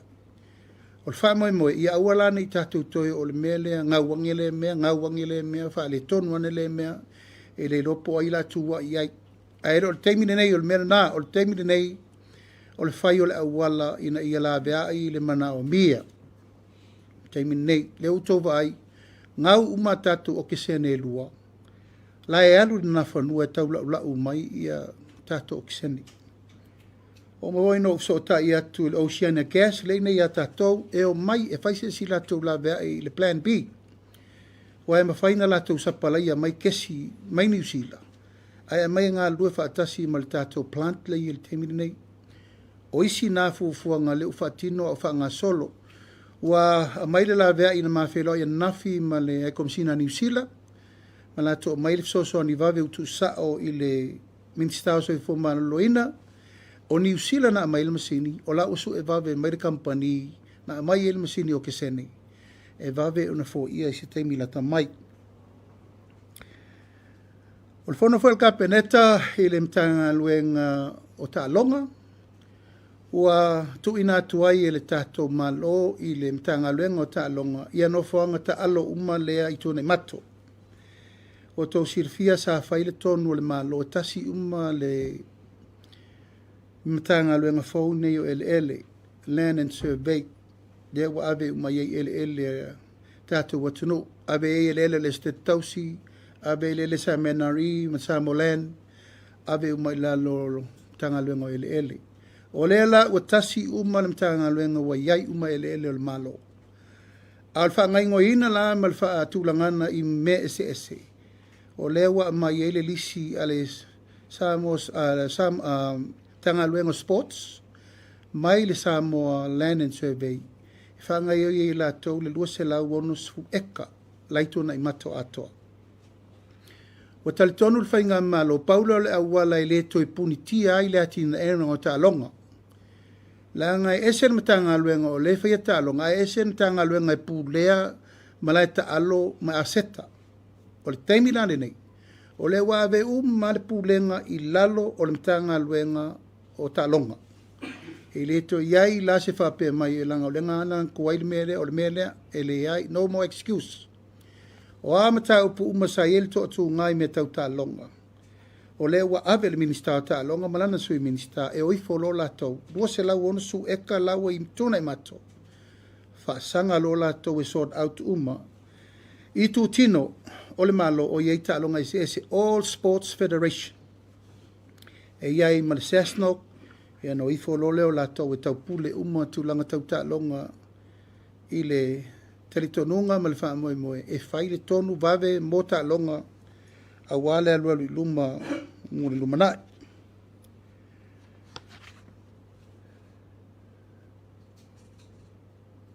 O le baeso fo nei na mai ei le valaulia whaapitoa a mai le malo Amerika Samoa. E foi tau so sisira mai. Ia, wa fio mai le fio ngal fong stelai. E valaulia whaapitoa le tatou malo i le fio ngai leo mamalu le malo. Le fionga le fong stelai, ia nei o le teitai o le malo. Ina i o tatou aua i atu le talaina alo ia o le lato moatofono. O le moatofono e fono ai le moto mawalunga ma le moto sui. E fio ai le fionga i le Palestine o le senate ma le fionga le fong stelai, ia masui ma malu umo le mota. Ufa atulanga ina i le aso lua se fulu ma le valu. O le masina le nei o le vaesofou. O le aso varele i tutuila msalo le aso o na ina tatou nei. Lea ua tāpena ai i le malanga whaapitoa le tatou malo mol wha moe moe mo tutuila ma manu. Mai o se tasi le nei o mata upu sili o na tā ua le nei fo i taimi ma le nei fo i au ngā tupulanga. Langa ele iai se taimi mua na umusa ai se fale maota o tutuila mamanua sa tatou awai. Ai o le umsanga o le fale le nei, i o te loa mo le si fo i fia tausanga fato ato e o se me whapea. Ai ua maua le avanoa tatou te malanga i e mori mawina le whaut fale ngatele le nei la awhai i le tūlanga le wafa a whenga i matutuila mamanua. Ia, o tūlanga masani lava, e pe lava on tātou silfia, ia e leto e tau whaamtalaina o tūtuila ma manu o Samoa Tasi. Ma o lo tāpena fo i tūlanga i tātou tāpenanga masani. O le whaurwhalenga o se maota o le malo, ai maise o le maota o le palemene. Ia o tāpena fo i tātou whainga malo i tūlanga o le wafa a whenga i mtūtuila ma manua. Ai maise fo i tūlanga o le tū ma le angonu ufa Samoa, e mawhai un tātou momoli, ia se sao ai me se foi se fa lo longa mo tutuila mamanu e ala tu tatu fainga malo tala fa solo pito foi o lewa o mai tau ia o lewa o fa tasi uma tai o le tunu ia ele tau tatu savari vadi e tau pen tatu o ma ave se tu langa tala masina iai lo tatu va fa fenga iai ma tutuila mamanu ile va yaso ma fa mo ngalava e tau ona fai e tūlanga lo ia e tausi ai le tātou vāna nofo, ia e meise fo le vāta puia ma o tātou uso i Amerika Samoa. Ia, e pe pauna o nai mata upu na manatu e fai lo atu i lo tōpa ia ma lo tōmu malu, mō le sila fia e le tātou watunu. E manatu e tau pena o sa upu le mata upu le nei o le whātula iese o le newspaper o le observer i tātou pasala launga. Ia, o vai lava le tūlanga o le whetuleni mai o nisi fo o tustu singa. Ai mei se lava i la tau o lo o au mai fafo i nisi o tūlanga o lo o au ina mai fo ilo lato fina ngalo. Ia pe lava o la o tautalanga na avatu le aso on tato whelo ia imfa atino le wha moe moe le nei. E manino a mea i la o polkalame mal wha tūlanga na avatu. Tasi lava le wha moe o nei o le teitai o le malo. Ia sao, sanga tonu, ma malu le malo e ala i tustusinga. A autou sila le tātou sau whainga le aso le nei.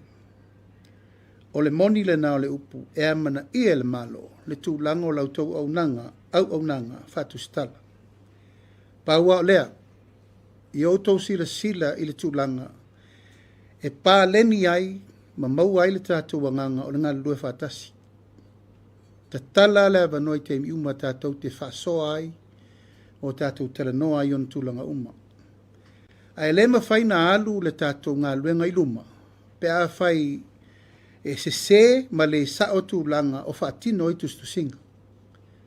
Le fau te malmalama e iai au lape ma mea uma wa umana whata atia nisi o whai ngā malo lumana i atu. Tu atu, mai le i tupu wha le whato a tupu lau mta upure nei. Aina wha nau mai iai mea le lei nā fo i PSS a ingo lumana. PSS a inga i te mua sola. Na wha nau mai iai mea le lei. Na wha nau mai iai a le a. Wha nau mai iai le media council. O le ala le mea na whai le malo le nātei. Nā watu sao le media council i o tō wa au. Wha tū pēr le tō wha lapo pitongo, wha lapo pitongo lau tūstala, Jaws. E le ai se me tasi e puni ti ai le mainga o wha amatalanga ma mea uma. Peita, ia e peile tō vāenga si matu. E ei fo le teimi ta te maita watu o lo maupopo, e fo le teimi vai atu fe e sea ila ngona ma manatu. O le tiu te ai ale malo, o le wha manatu, ma ta tala pele avanoa. Whai al tātou whiutana inga mo le alua luma. Ia le la ua mamori nei le mea lava le sa atunga luai. Wa watu nei le tala i nei pito tasi. Ia la ua langa uma mai international media. Mo mai pōngi sa le mafua anga na laino u whai al vai unga. Lala tu langa le tau mai ni le teimi nei. Ua le a mai a uma le mafua anga na lai o na whai le whai. Peitai. O le ua apo nei le pito al newspaper e toa tasi. E whata tā vale le tunu. O ai lea o te tūla e pui pui. E leo la auli. It's not me. O lea tunu u lea o te taua veina. E le mawhai o na o solo muli. I le pui pui ina o lea tunu. Na o tō whaava whonga i la upu le aso o la tautonga o le no whoa leo te no whai. O no whoa Samoa. Pui pui leo leo whaatasi mawai whaatasi e lea tunu. A e la sesi o la utustale sala ese. E ta tau o na whai atu tala na malo. Ai sea, oi nai mani noi le mato le vai, tato wō malamalama i mole rumana. Ia, ua vai fo ele tualalo lewa mai ele tato choa si nei. Io e, ba ai lava ma le titilo, ua whanga i mai lau tau saunanga e ta. E lei mas tō upu e whaila observa. Tato tala noa i me malamalama. E fautua mai, fautua vo i oi le antupu le vavelape. A le lava o tau anga i me valvarusia mfurfurusia lo uvina ngalo. A whawhese upu nwhai o i vaenga le ana seva mtalanga mta uvale tanga luenga uro mtanga luenga le malo. E va o tau sauno mai tato media council o ies tato media council o fono le tau media council. O fono. O fela e suru ia ia uri nei ma le malo i le tūlanga e suru ia i whaafita uri whapea. Ia o langona na o manatu na tatou taranoa. A whanau mai se mele leile, mele nei le rumanai. O le aunga le nā o le tatou faʻasoa. O e whaingo fia le whaalele. A o langona ma fianga o le tangata le whaalele le upu maritala. E pala le maa, e le pala tala. E toe se ia le whao, wei lona tūlanga. O le mele nā e whae tete. O lo tangata, o lo fatu atoa o le ngangana. A voi tau te vai lua suta usanga nei le palemene o te tatu le ngangana le atunu. Ai sea, a le aise ngangana e le aise atunu. A le aise ngangana ua le aise Samoa. Lan me le utatu vai nei lungo te pailangi. Ua masafo le wha. Ai sea, upula nei le o te pui pui atuai. Ta amilo sanga le nei le o te vai ei. E le wha peo te wha tōt whaaloalo mea la auli. Whaaloalo ia Samoa. O le fatu le nā. I'm just here to represent. O a uia o masani, na o tō si fia. O masani e whetai ia in whawita auli. Upu matala u matua ngukiriri. Na o tō si sila. Te le lopo vese si vaengo lo tino le io o ye se tā. Upu le la lafo e o mai lava le teimire nei. A o lo tu la e tau ave le malo. O te loto telepea. E whaila ni tonu. Ala lea e au ngāl tātou whaasoa mo tau sira fia fo le manatu ma le langona. E ana tau atore le ngatonu, ana e tau si fia. I le pō pese nu. Iai tai malama, ai whaile me taunu whai, lal tātou whasamoa. E tau si fia. A sala, whaongal ma whau me whai sala. Ai lo le whatu alai sala ma se ai whai al whina wale. E na o le apo mai, le lalo langi o mai le malama. Ai anga i mai e tuli apu le whaasao o le pisinisi e tō tasi. Ai ti ia i uma le atunu ule nei mātou te tūtū la i atu. Pui ma leo le mamalu o Samoa mo le rumana. O mana tuai, ia le paia ma le mamalu o le tātou au tūstala. That's why we are here. A te o mai faʻasoa ma tala noa ma taupu ina i manino ma malama le lei. Ia, na solonga le lei ia lea. O mana whaila upu ia o tau laso fo in tātou tala noa ai. Media is part of democracy. O mana whai atu. E rei ni upu whaula upana no watu. A lal taimini nei. Ia ua whail tua leva no whaasolo atoa ma mea tau te sopo tua o iei. A le ufai. A whena taulanga ina ulo matanga aluenga sa whai aile tupu se mea. What is that? That's a pure lie. To yo le aso no usau waifa tau no mai lale mena whai sorry lo whanua. That's trespass.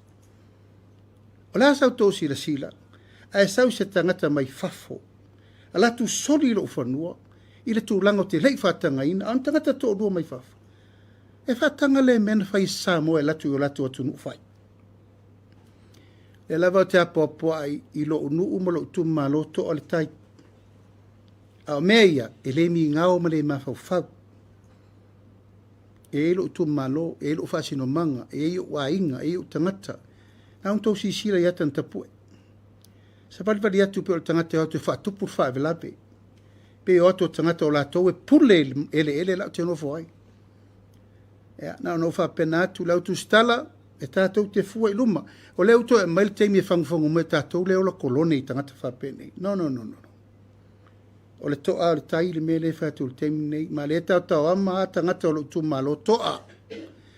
Wa le whango fie, le whangtame ia o mai tangata ia. A o le lei a sau nei o le tangata ese. Fuat savadi. Samoa le mele iai. A o le a sau no savadi le tangata whaila walava pe alatu ba ia. I don't know if you pay or makeki la savadi you can enter anybody. O la ulea fa manatu. A wa oto. Tau te fa marusia langa oto o le tunu tau te sila fia le tatou vana no formal matapia. Ia elo tu tala lola le o la me tupu. Ia no mai lole fa solo ato. Po le ala ko. If they can come in whatever, they can knock any door. They can enter. O sia unatu ala lo le tatou au fa sala lau ni yaso. Ina ia manino ma malama le mtau ia mtau pu ia le utatia a le fua se tapu ma ia tu lango le o ina I se mele le ala tatu wo fa pe ia na manatu le tatu tu stala ne ia ve fua ma ve le fua e a fia I folo to ma malu o lo to to si tulafono e me se lo to fa ma malu taimi u mo tatu tala no fa pe ne ia pe fa tino Ia, o le tala na matuai. O le tala na. E mai lo tau finangalo, tātou whasoa pe ise sim tau po tō tia malamala mai.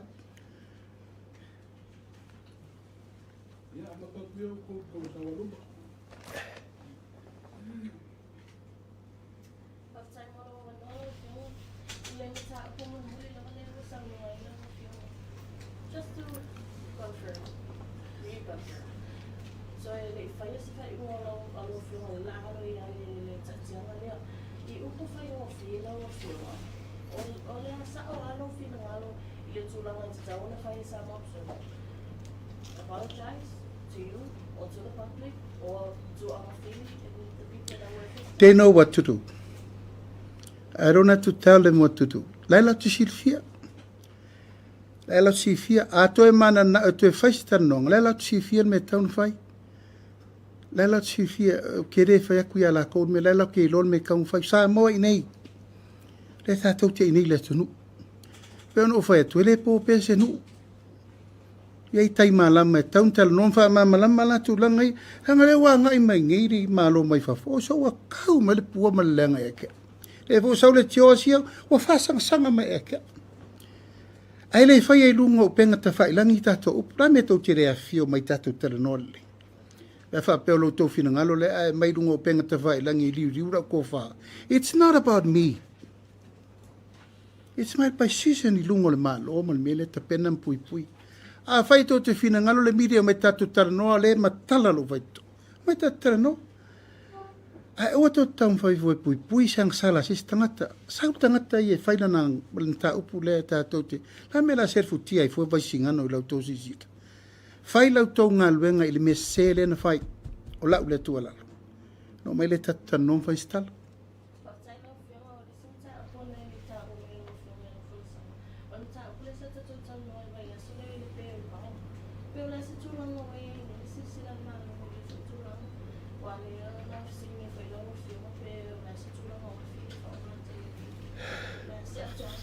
Fa malu lua tu lava ere yo ola u langa lengo feku kakalango ngi wa vai mela u kisi ko kasiro ba yaso ko maunga mau vele ka ai fa malu lu se te yo ba yaso le la fa maulalo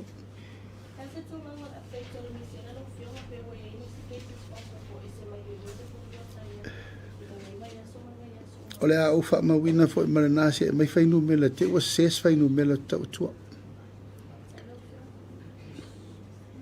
Ola NUS foi leki. E ngo fa kare kul kako appointment fe me ko kio me ka kalango.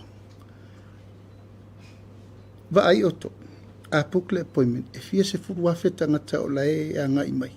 Ai a cancel mai se to appointment. Wa misi ava no na ista ngata iana. Yo to lo fangia e a fai to te fia so tai mai fa ngale o tai mi o lo fa va no atu.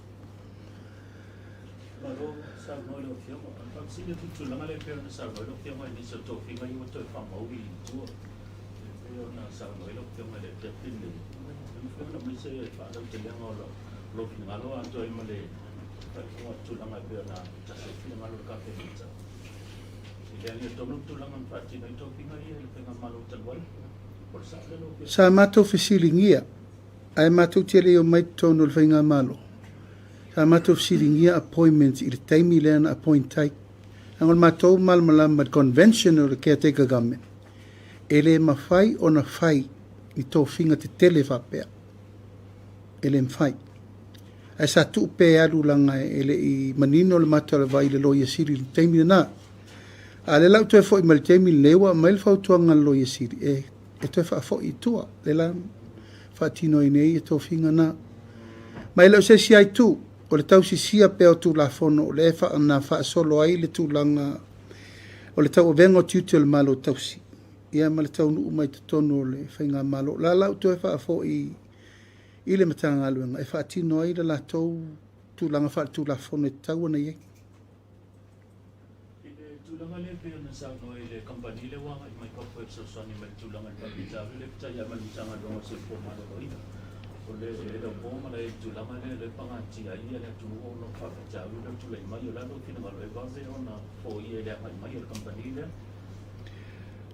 O te taunu mai wa mai ana fai whaataltanonga a le Minister o Soifo Maloloina wa lua tolu whawa yaso.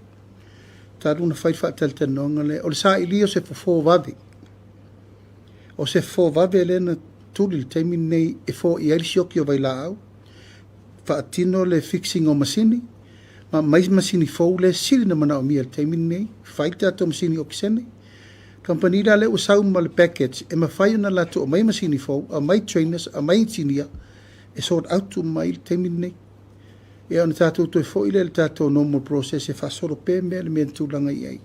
A le rescue mission le alu temi nei. E mai a lato tangata whainga luenga ma mai masini fo ia wa mai mo tsoi fu maloloi.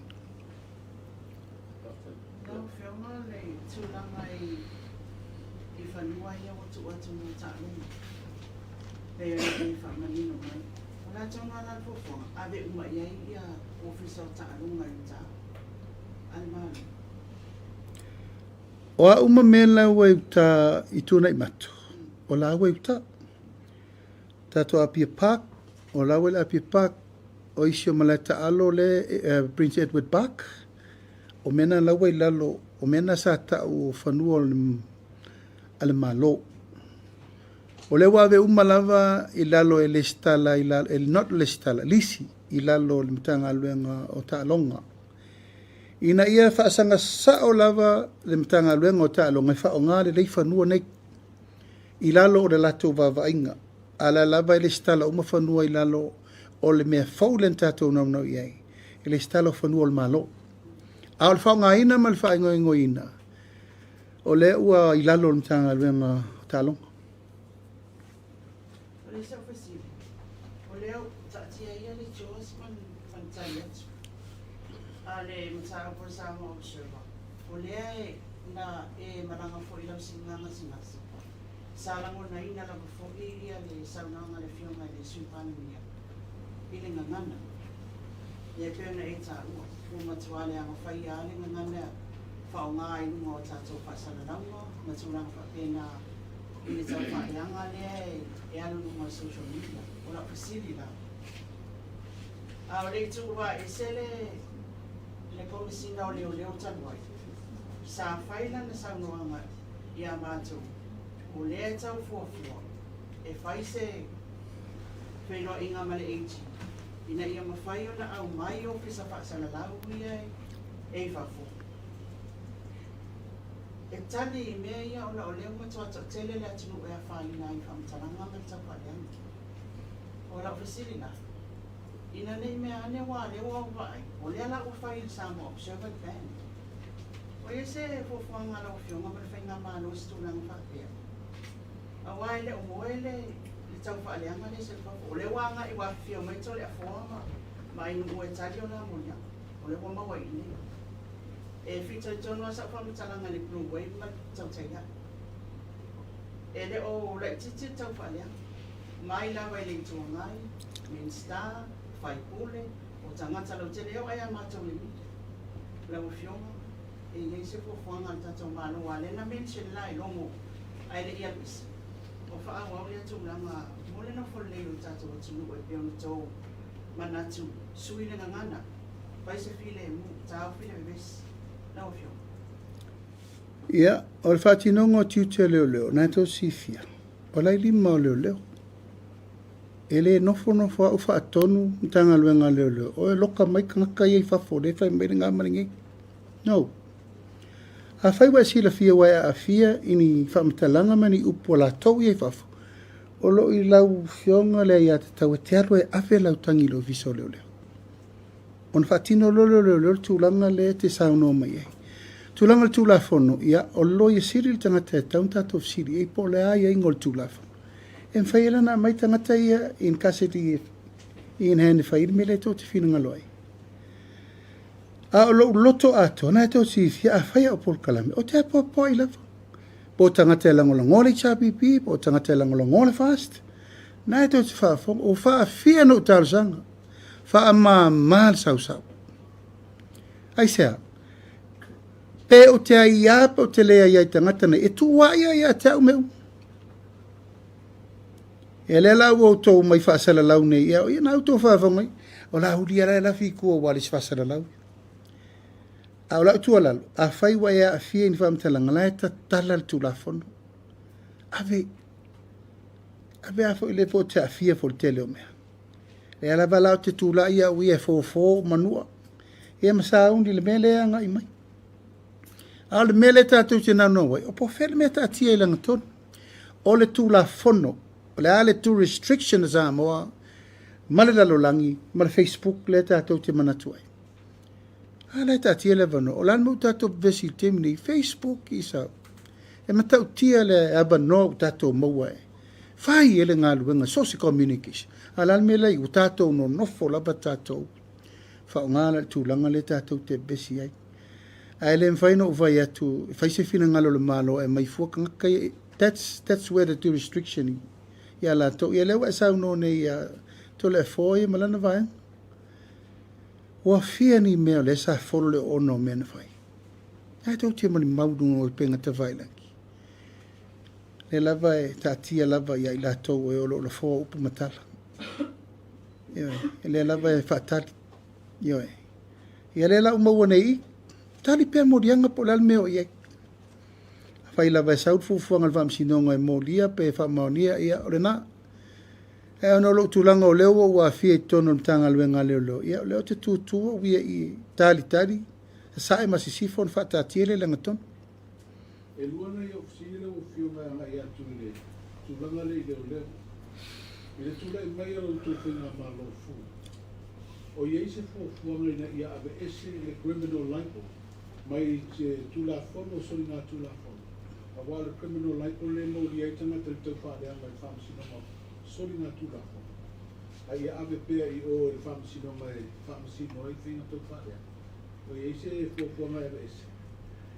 E le mwhaetu, e le mwhai ona uwhaiatua se tala tele vave le teimiri nei. Ua tele whaopunga wo o mai e wina le tulafono le criminal libel. E iei le tūlanga taun tilo e po feta e tau whai consultation. E wai le whapena noa tu le maloa vi tua. E tala noa le tunu. Po se mea o tala whengai e te leifot consultation a whai momo. E le titi le tato, why did the HRB bring that law in hand? Tele le whatal nong. Aisa, ea ua tato, wovo ila le mele tuku temine. Ai, la titiro I lumanai po la lesi la sanga pe whata ua le whatu mau pe abese.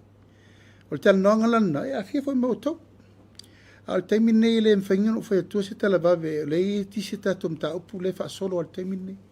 Lau sila te pera le tūlanga le leo ia o mai menu sila. Lua vai aso le ngā lua e whaile review mo ni tanga wanga o le leo. Na o whianga o minsta o tanga wanga.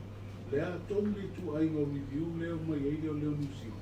Awa lea ta oto po le tūlanga le ta upu lea I whamsinonga lea sa iringa lea me tonu le. Po aina na veai e le tau lea I atu au. Wa fia I ngā wanga lea review a leo mai tūlanga. O le whamoe la vai ana o tālo sanga I le Palemio New Zealand. O le so tanga Samoa ma New Zealand. Lunga le maua lunga o le government level approach. E fe so soani mo le mtanga alwenga leo. O le lau o mai nei whaile review, na la toi loa le leia la I o whaafita, uri le whenga imtato. O ina la e ti saina I la teo leo e mai ngafa, so soani il mele tatou te mafti ai. O le ala tatou mafti anga, o cases a anseto, o suenga whaatino, whasalanga o tangata, tonengi ina o leo. Ta upu mo whapena, o le review la le na, o le te taun tatou whaia. E o vole pel mele na tunga luaili lo mai ava. Whawhena mai tangata lei whawhoi mai nei. That's all part of the review. Pena ala no utalo sanga ia New Zealand, ona o New Zealand, sawa aia tatou, I le taimi lea. Whawai le malo. New Zealand government design our police law. They know exactly le mele sa I mo mua. Ma le mele utato I le taimi nei. Suinga mai le ono sutau sanga taluai. Nā. O tu mau pesa mo le mele sa tato I mo mua. Na I le malu o le tunu, marsaunga le mua le tunu. E leu tato vai ni suinga ia. Na le suinga, wale maua tato case, wa anseto case, wale ropo ia kua ia. Le la kau ke la bebe o mal kemi, so what is there? La le vai vainga la ia tauna wha malosi. La le vai vainga tauna mai ia ile susu enga tauna whai maua. La le al tūlanga tauna malo losi ile leo awane batul case, dismiss. La tūlanga awane toi whalangolango tele le attorney general, ai halu wala tolo ia malosi fi nau cases mo leo. O le review le na, o lo utali tonunga, o le utato, ele to e alo se opunato si fia, o le fo utela bela bea isim tau, o no le arfisili ngia po fer sao. O le mele na ana manatu ai, e tau na faise review le lei, o le ale review e mai, ia na fatu langa lo le langa, e na Australia le whaiwhainga pa anga ma leo. Sa a moma New Zealand, o tau to e mai le pai le ato le na e, so e whaifa le lei, el so tanga New Zealand sa mo, el tu langa, or administration ma le management o le mtanga alwe. O lo winga o le finangalo wa mai le musika. Si tūlanga ele o ato toa lo tali tolu wina o tūlanga le ta o toa ele wha tūlanga o mtanga alwe. O fia ne tato keise lo mo. O lal tato me whail fola ufa saina leo musa e sai. O afa afitauli le whail sau lungo le telo wha afitauli. Lono winga taunto e whaamalosia le mtanga aluenga. E le to e alo se whaamtalanga nei tō tifia. E ta tau na whaile sosoani mo le mtanga alu. O le sosoani la, o le tato apa e tato paanga ia, e mai le sosoani whaamautu e le ofisa. O le talito nunga, na e si le fia, o le ofisa o le malu o le tunu.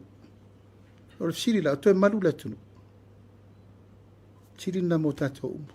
Le tātou te vavai pea i te leo ngā luenga e te tau o na toi whare leia. Ina ia, i ele tau tunu ngol pui pui ngō Samoa.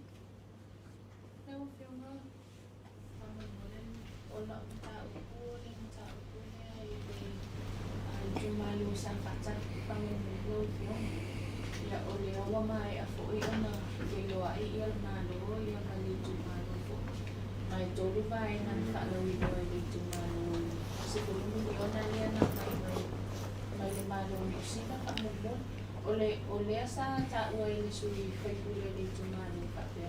Ole asa o mai minister tupi. Ma ole ana fai do atu minister tupi. Ole o ia le committee ina to lo ole ato pia le committee ina to tisi dai ni mai ngale o se fulu miliona. Ai ole a po ibo una tu mai mana o le tumano. E fa ma tu atu pele se fulu miliona fa mo ni mo le tumano. Ona whakatu o nātou. Le siri nā rau whena. I se ahu mō mia i le tō whia o komiti tō se sila i le mata akule o whakatu o sō. Mana tua o mairwhai ngā mālo o le nei wa whasoro na negotiation. E o mai wa lewa nā alu tano ngā a New Zealand ma le tātou whai ngā mālo o le nau mātou nei. Mai ai tūlanga o le tau mai wo o ele negotiation o le mua mai le 10 miliona. O tu atu 10 miliona e tauna ta atia ai le meas le committee le lei te tauna i lo longa what is next. Is this is the end of our claim? E te lele li poti e tauna maua mai. O le li poti le nā tātou te ilo ai le mea ngā i ele taunu unga ma le afianga o tātou mo le si 4,000. Po le vaa e ese po le vaa tu i o afa manianga e taunu vai po a foi tūlanga e tūla i ai le whaare lei o le tato ngatai whale. Ia, o le maulena mātou to e whetuna i ai, e te tau o na taranope i lungo le wafa vau malo. Tu malo umane ia afia, e lalo o le wawa inga le malo. E le te tau no mai sao sa fata si umu malatou o sao i New Zealand. O le tūlanga tala whengai ma le whea lam tau. E tala no le malo Samoa ma le malo New Zealand. Ai le mawhai no mai New Zealand o sao ia sa whata ma si umu matun ma motu ia ma nuu ia a whea. Ai sea, e le mawai se tonu sao. Awa e te tauna i ei tūlanga o le vao le malo. O na manino lo le ma maua le tala sao. Ia le lau o mai nei, e se ale tjata sa whata ia. E fa utau nu mai le fa matala ngasi umu la tau. O ai tonu e te tau o na maua fa manuianga le mele. O ai nu ula a fia le mele. O le va aile na tau na whaile lei le suenga mautu. Ina ia mai le ripoti o fetu waile malo Samoa, fetu waile malo New Zealand, o na whailola i o le tonu mautu. Whaile tonu whea mo tātou, whea mo New Zealand. O le mele na, e le whaina whai i tū malo e whaile malo Samoa. Lena o mai a whaile te komiti lena i eile teimini nei uta, o la mele utupu. O le mawhaile komiti na tari mana ongori tū malo. O a mia te fono matara nore lei, o lana upu, o le mawhai e tofu ar tangata malona fina ngalo. Ai le mwhaina sofa pena se mta upu. E tauna sau whai le lei, lai komisina New Zealand, mal malo New Zealand, mal tatu malo, whai le tonu mautu. A nā tonu mautu, e tauna maua o mali poti ese fu e whai unga tauna whai. Leo fionga, o le tūlanga le committee, o le steering committee o tatu pro kitchen miliona. Lewa e sa ngoa tūlanga i aia tūna inga. Ia mawhiwhiri ko i e tauna vea ma se te whono mai le la tūna tāsa. Na polo kitchen leo, polo kitchen a amate pa inga leo tūna. Le sa lang nei le ingo le sitasi o whaamisino ma tau pālota. I mōri anga o whinga whaalantua, sori ngā tūlafona. I tēmba na whalata. Le a me ta ua le tūmano. A o le nā nginga mai nei le whai ua. E iai tupe o le polo kitchen nei. Na whao ngā. E whai ei whao ngā. E whamoe moe. Whato sina i tangata pālota. Lisi o tangata pālota o le tūpālota. Le aso whina ngalo ia. ini o watu malunga le whaanga se o tupe nei e a watu e whai e ia whato sino le palo. I le anga i luma le luma na i o le whaanga ino tupe nei e le tū. Ia, au te lei ma ua se unga le whamsinonga le teimin nei, ma au te whiwhai tau le fo il whai unga po whea nga iai, la fo le whauinga ina o le whai unga i tupe le ploketi. O le ploketi la baia, o le mele ufai le teimin le tato whai ngā malo, le tue wha marosia o le monitoring ma le vainga. O ma voina whatu lau tala le tato whela i ngā mua. O so se tai fono sa ei mua le wha maoni, e le taunto e vem tai fono. A tauna manino le lei o te le ta ua le mele o e sa no ma le whamsinonga langa o te re i maa ua le lei po le almen wha o ngai tupe po le taimi ma me wha pena. A le ia inga la vai a le ua iai i le mtanga luenga o tina amta maitai. E mata i tū le lei le tōru whatau sanga le na luma nei mi. La fo ufai o kita le malo, la fo e vai search le mtanga luenga o tina amta maitai. O la tau la na, o la tau na e whaia wha ingo le me tonu le tātou te mana tuai. Ai, e te le lava le o ngā tāua mo le lumana. Wa al bloketi fau, o le whata tātou wha solo transition from the term to a term. U mai le si malo o aia inga pe poroka pe whatu pe whalaa, le wha ua tele lava i a swinga fau. Swinga o te fono le wa mai wha whena whiri sui o le fono wha bae, wha whena whiri lau whenga luenga. O mea umana, e ta tauna mai o i o lelei. We are still in the development system o tato poloketi. Iana mau tino lola ia ua solonga le lei le whatulangan.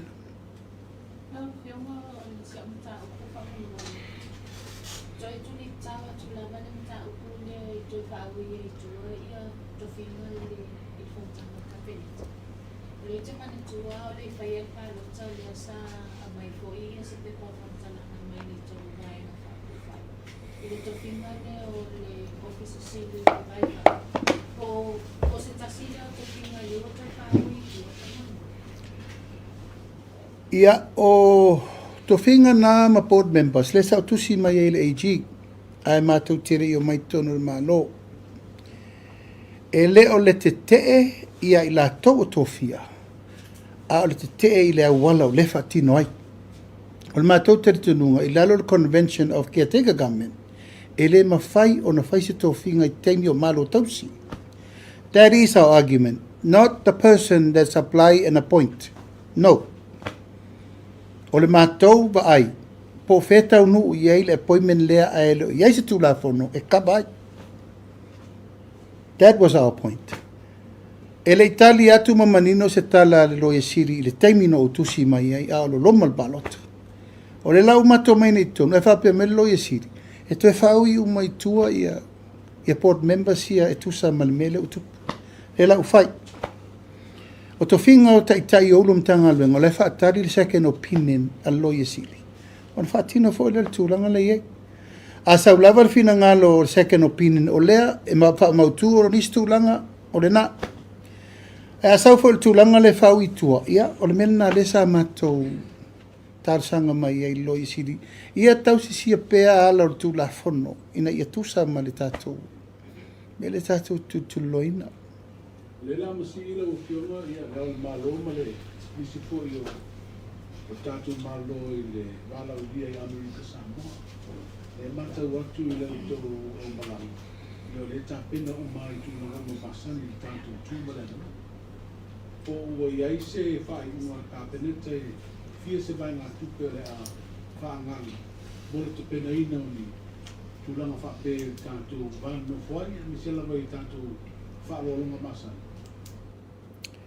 Ia, e leo iai ni whaalolonga si ita i tele atu mai whaalolonga e masani tātou whaia. O le tātou oso, i o le tātou whaalolonga mō suatai. Na pauale mea le sa anga i luma le sta le luma ono le whaalolo, o le whale le tapena.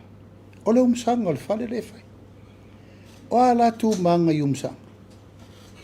O tātou, o le ainga o tutuila mamanu, o le sa tapena, le tātou ta lolo e api. O le whamoe moe na. O la le sini au tu ma le tau wa lunga o le fio le le malu malo. O lea. E le pensa vari tu lau lau. E le pensa vari le fio le malu malo malona fata yo. Ai o le maota o tutuila mamanu o le te tala. O lau whatala ula nan whai a tutuila mamanu. Ioi, o tā pena me uma i le tūlanga o le wawa whenga i, e le o palpala malo. Wa ele mwhain whaatau ntupir whaatau o le tatou wanganu. O la le tatou me whai, tatou e ave mamo mori le tatou whaalor. O le maota le, o le selau tau sanga tutuila mamanu. O le talitonunga mamba le tāpenanga, e le iai se whainu me la tele si ta. Ai whaatali la e tapena e leo leo ia la tome o le voi tapena e anga fili le malanga le. Ale na to tolu mātou ofiso le o le al malo o fonga fit lave tapena le fonga fitarai lana pepa. Ia, o le tāpenanga sa ei whapea e o le ofisa le tatou whaidi leo leo. Tapena uma le tatou ta lolo ma me uma aveai. Ia masa uni le alo tamaitai o le fionga leo ma malu le malo le fionga e al tele mananu oro. Ia le na o le tatou. Le tapena e ave le tatou whaamema. O mea ma malu, ma mea tau alunga na e. Whaali atua i atu tuila ma manu. O tatou lea. Anga leo wala au whaalo mai. He le whaila na tatou atu na o tatou lima e whola loa i ole. Me le tatou i ele ai. Ma la vau longo tala Samoa umana i tutuila ma manu. O la tau na, e whai ava tatou mena. Ele na le mano mori o ta, o sa oile Samoa i tutuila o le ua. O ta pena le tatou whai ngā malo. O lo whai a pewheuta na inga le teimine nei. O lo iai lava le tūlanga, i le tūlanga au whaini, i a vele tatou nauna watu ma mea ni te iwa, i nis tūlanga whapea. O tatou watu e so sofa le latou tulafono, le ai. Tatou Samoa, tatou te iloa le me pet sili o na tatau na whai. O le mea lau o loa siri na tau na whai, o le mea le uwa mta latua. Tatou sauni le tatou tapena le tatou ta lolo, ma tapena tatou wha lolonga i le mea masani, ta i le sua al kovana, ta i le sua al plestene, ma mea mwhapena, mea masani. O mea sa whaifo le teimi o tatou wole a toa Samoa. Ai pau al mele ua si i le teimi ne, o tatou ta lolo. Ina ia tatou avele me pito i sili na aulo whaatari pia mwhaasolo whaatari tanonga le nei teimi. Ma alo i ele tele tonunga e le toi tupu fo le mei se sisi fia tau sanga. I don't think so. Ai tau talaso le mele mo le teimi ni. Wha moe moe na e fia avele wha alo alo tala whengai. Ia mo le tala ina o le maota fono o le fono awa tutuila mamanu. Sili muli muli ala il vaenga rela o fiona Lia o Molina, le boa se pai numela, ia ai whatupe malo tape na ngauma. Whatupe al tanga luenga ia, la ia se leni whaanganga mo me whapea. I leni me o se varu se lau wafe po se tupe whapea. Na o me masani ia, o le tele au mea na e tatou manu palangi, tatou talo makoko ia. O tūlanga lava ele o se mea ono whapore ni tele ai. Ele mai ava. O se le whiara o whionga, le mātou tulafono ko ele a media council lena e tā wani, o la e paina i le malo. O le tūlanga vai le aka. Paina i le malo, o le ala le tiutel malo e taunu whai. Ia, how soon e ko ke funding a e kako media council. E le ima se kou kalsanga ngā me whando o kou. Le kakal mo sa. Ma koha makau kia kou whiko, koha e re whain kou whai kou media council. A whai o tūlanga ni nā. O le ala mea tū wai. If you need help, that's why the law was designed. A ngā uwha popo mai ma le painti. E ale ua korsi fukau sanga o whai le mea leima se me kasi o whakua. Ia, vaai. Tatou tala no mama. A whai tau te whina ngalo mana o mia le sosani le malo i le whainga o alauni e o tauto te lefi whainga aluenga fuapa a kou foko. Whai wha lei mai le kusi le kapeneta. E sosani tūlanga masani. E peo isi pōta le malo le whai. Ai so kiro po sa lau kala e painti. So kiro po sa lau sa ngonga le painti malo. Al tulafono le vai. Na design mo o tau. Na whai mo o tau. Ia nei mai lau se furkau sang. Lua versu lima. I remember that law. Ngā makua i vā o i fo ilo kou lema ngā o i whai kura fongo ni. E le wa mo whai kura fongo. A le fo kongo fongo fo rise me o whai. A le lau ko so sofa mai e kaunga pain le malo. O ringa la ko la fula le malo ko e fando o ko me ko ke fongo. E so lau pule ko mkau. Ai whaingo whi. E re se me whainta. O mai le leile wala ko ke mai ka ko whaafsanga i le lei, ka ko klauli, o le mele o mna mia so soani mele, la me tu wai. Ia, tasi la fisi. Kalo fai. Wo o mai le tusi, ai vai foi oto. Ele tasi sala po potonga wa fiel mele, ala fa malu wa de fa. Mali li, na le valo masina tato paketi le tu. Ele umar fa ya soreli, ko la ku ngai every mulen le ka mo le ku in makana mama.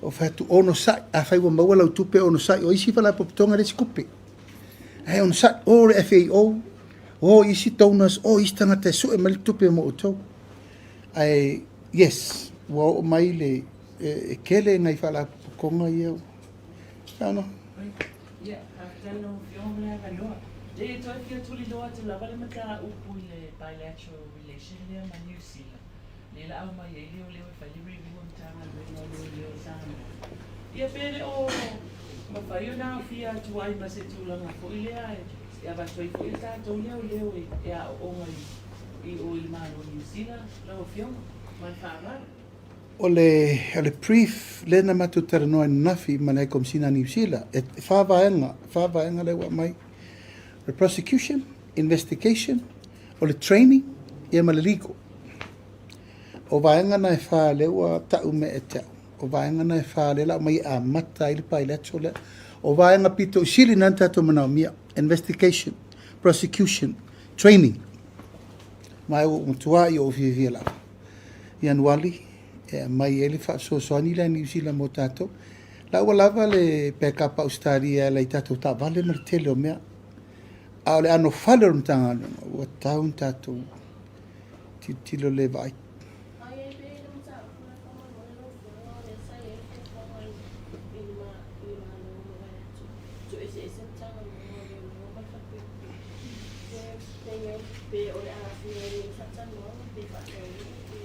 ia ua makuaʻi uma ku faakasi faakaape koe ku faakasi fo o lē mataʻitū po le asao lava le me taunafai mo le tatou atunuu laʻitiiti noutou lolosolaaga lena alu e leʻi tutū nai leoleo le falepuipui mataupu lea so mo le taimi lenei e manaʻomia pea i laʻu vaai i le iva vai aso lena tulaʻi mai le tatou faigama lo o te loe mana o mia le falepuipui le fesoasoani a le ofisa o leoleo we can't leave them alone na ona pā le solaaga na valaau ma ia pia e o atu so mo le taimi lenei tatou ua itu fatasi seʻi malosi lelei le falepuipui tatou agaʻi lo lei po tala me rehabilitation corrections feagai agaʻi le faamasinoga ea matele i lo le tulaga o le faalelei atini ae mo le taimi lenei ia e tati ona saʻi po fea lava i le malu fesoasoani aʻu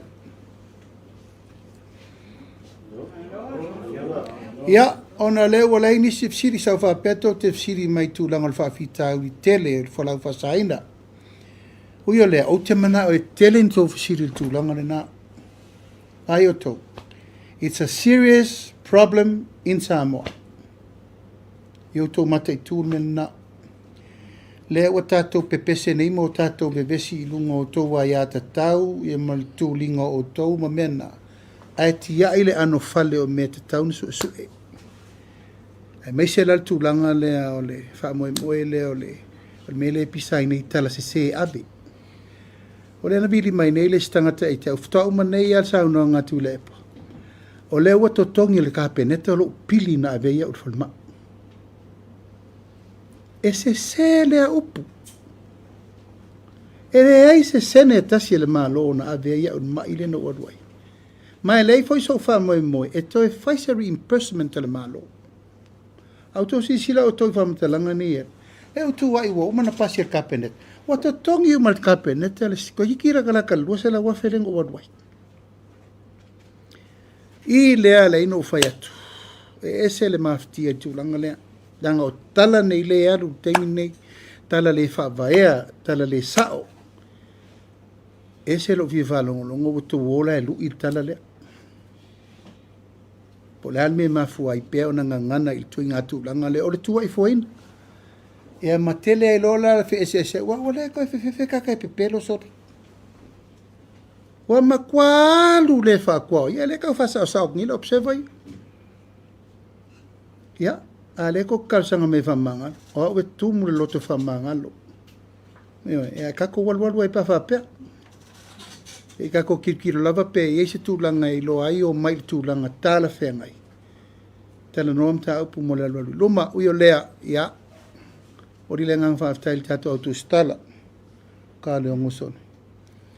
Ngang whaaftai o no loutou wafia mai mtala mai au ni aso ia whaaftai po I mo whaafsiri ma mea umo tuina mai ia tatou avele yuta whamai le tua po fuanga umo mo le vaso fau e me se foi tau pulenga o le tatou pao wino o le tatou talanoanga ia tatou whilo I foi le vaso fau tulanga umalava so le tatou ngaluenga mo luma nei tula mo le whaaftai tele Samoa malau mai mo mai le nei aso whaaftai le tapo I mai o lewe I mo le manuia whaafufuanga e me se foi whaatal tanonga sa whenga iai ma le tatou wale si whasalalau manuia fufuanga uma tol wha ingol nei vai aso ia manuia foi fufuanga mo le vai aso fau whaasoi foi ia mai manuia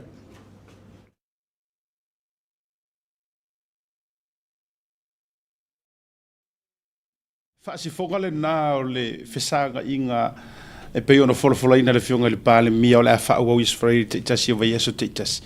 Ma le autu stala I Samoa. I tūlā. Tasi le tūlā wa o le tālu lima le sa amata mai ai. Le ua tatonu le tūlā I ono. Le ataua tati toi whasoa. Ke le mai kūlā. Te le tūlā ma toi whasoa ai. But just some thoughts now. Ai le itu muli le fionga le pursili. Whaftai foi lo fionga nai wamfoiona e ono saiteisi. Le anga sa yei nei vai ngai fia manino ai ai te le itu muli. E tu sa i o le mata upu sa tatu whasoa ai. Pa quickly lo fionga lo sunga le ataua. Your thoughts ile. Overall la mo nei temi wai umaka koe whasoa ai. ile press conference o ke le o le ka o press conference le o mangi ngoi le ke le me a me se fora kuskanga o ka kau ngora kuskara fale male mo kingoa o le me ka fai ala ka ilo ngale ka analyzing ngale me le pa male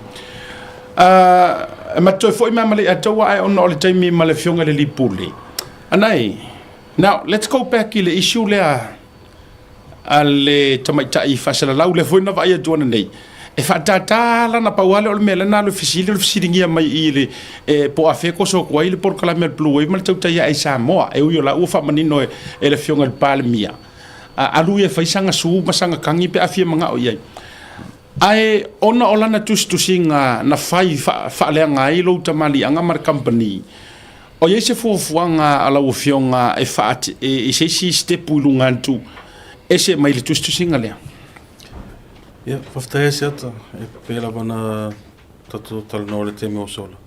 O tā pena ia lo ia o le tatu kampangi, o se whātātalanga ngā fueanga le lama le tatu lo ia.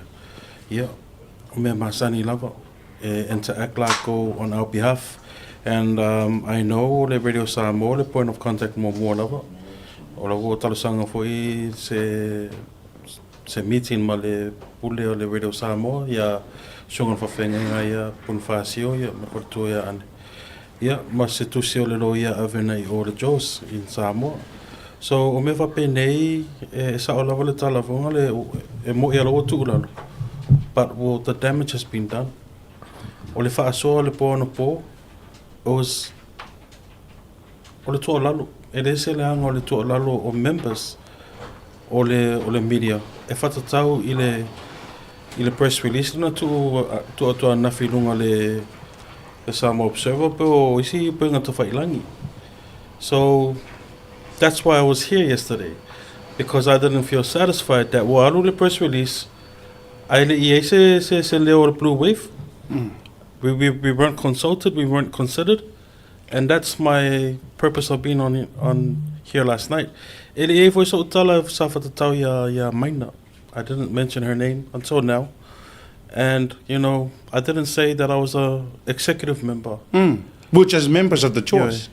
But, you know, and like I said before, if this is the reality of fact-checking within the jaws, within journalists, then we should be concerned. But to fo e tuala maulina fair enough, it's a fangi training.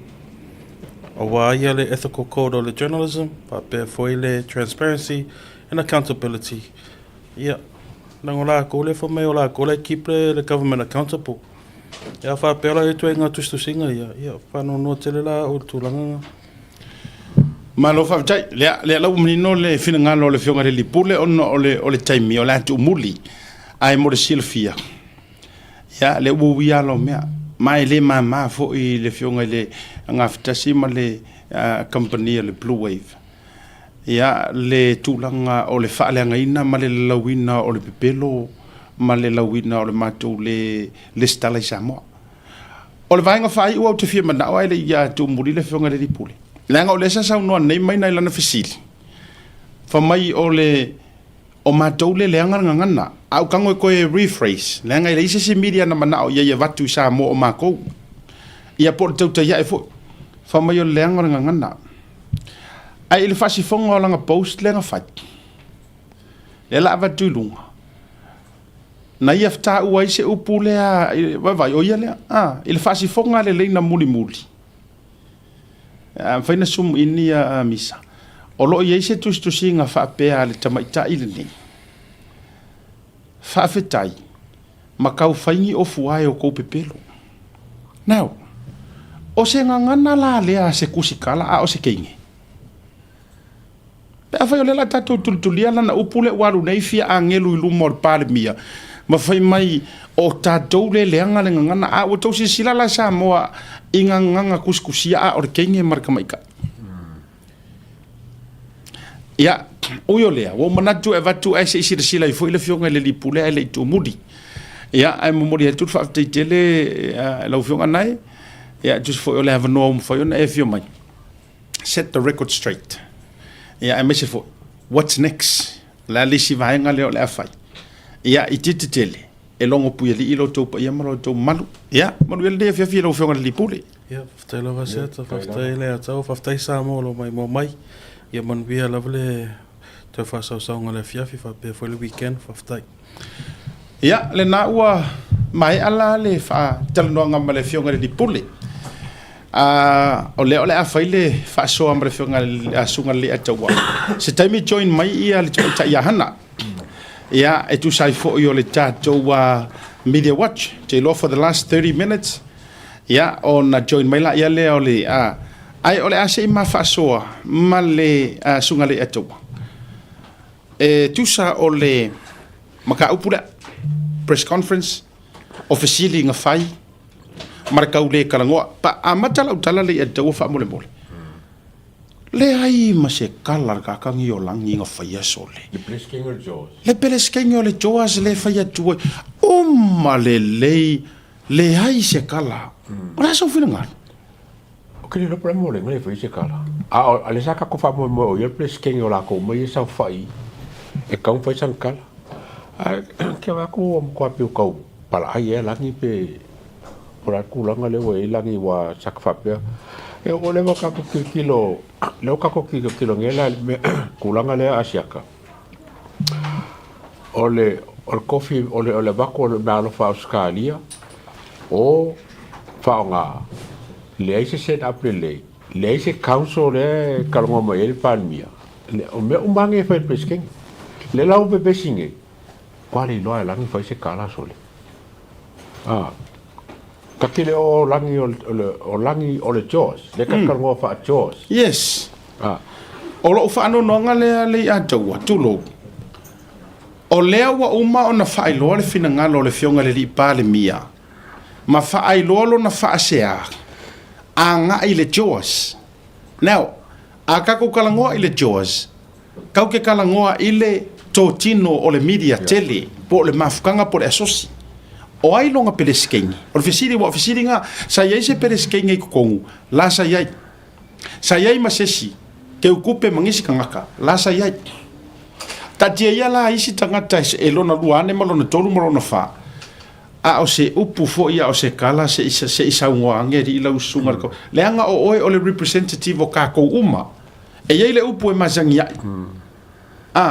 ai ku ia lo vai tulau e o lo mafau ma lo fai ai ku lo wa fa fonga le tulu le anga o le lape o le chores o ko executive o le lape umanga o ka ku asosi ma mafkanga ku skala ia o le mea siringa ngo whakangoi asiaka whaka o mangi ia nga fili lako right up o le executive lena o le executive e a fia o ia renka iulu ai a leo mengi le hai ma se fesili a le ngalako ku ia palmia e kau o nga whakanga le opse o whealangi ngā mea la o sa ngoa mai palmia si la wele I want to have voice ave se ina se si wora buka na fika cancel itulau o le matitala no altu o le o fa manino o ma ko la le skala ko ngore joa se Samoa so we have every right e avakuai la ma ko kai pe al menga kupu fo ile law society o le orko le kiki pe ko o le orko nga le ala fa le o tuai le o pe ona sausunga pali John Tai Malangi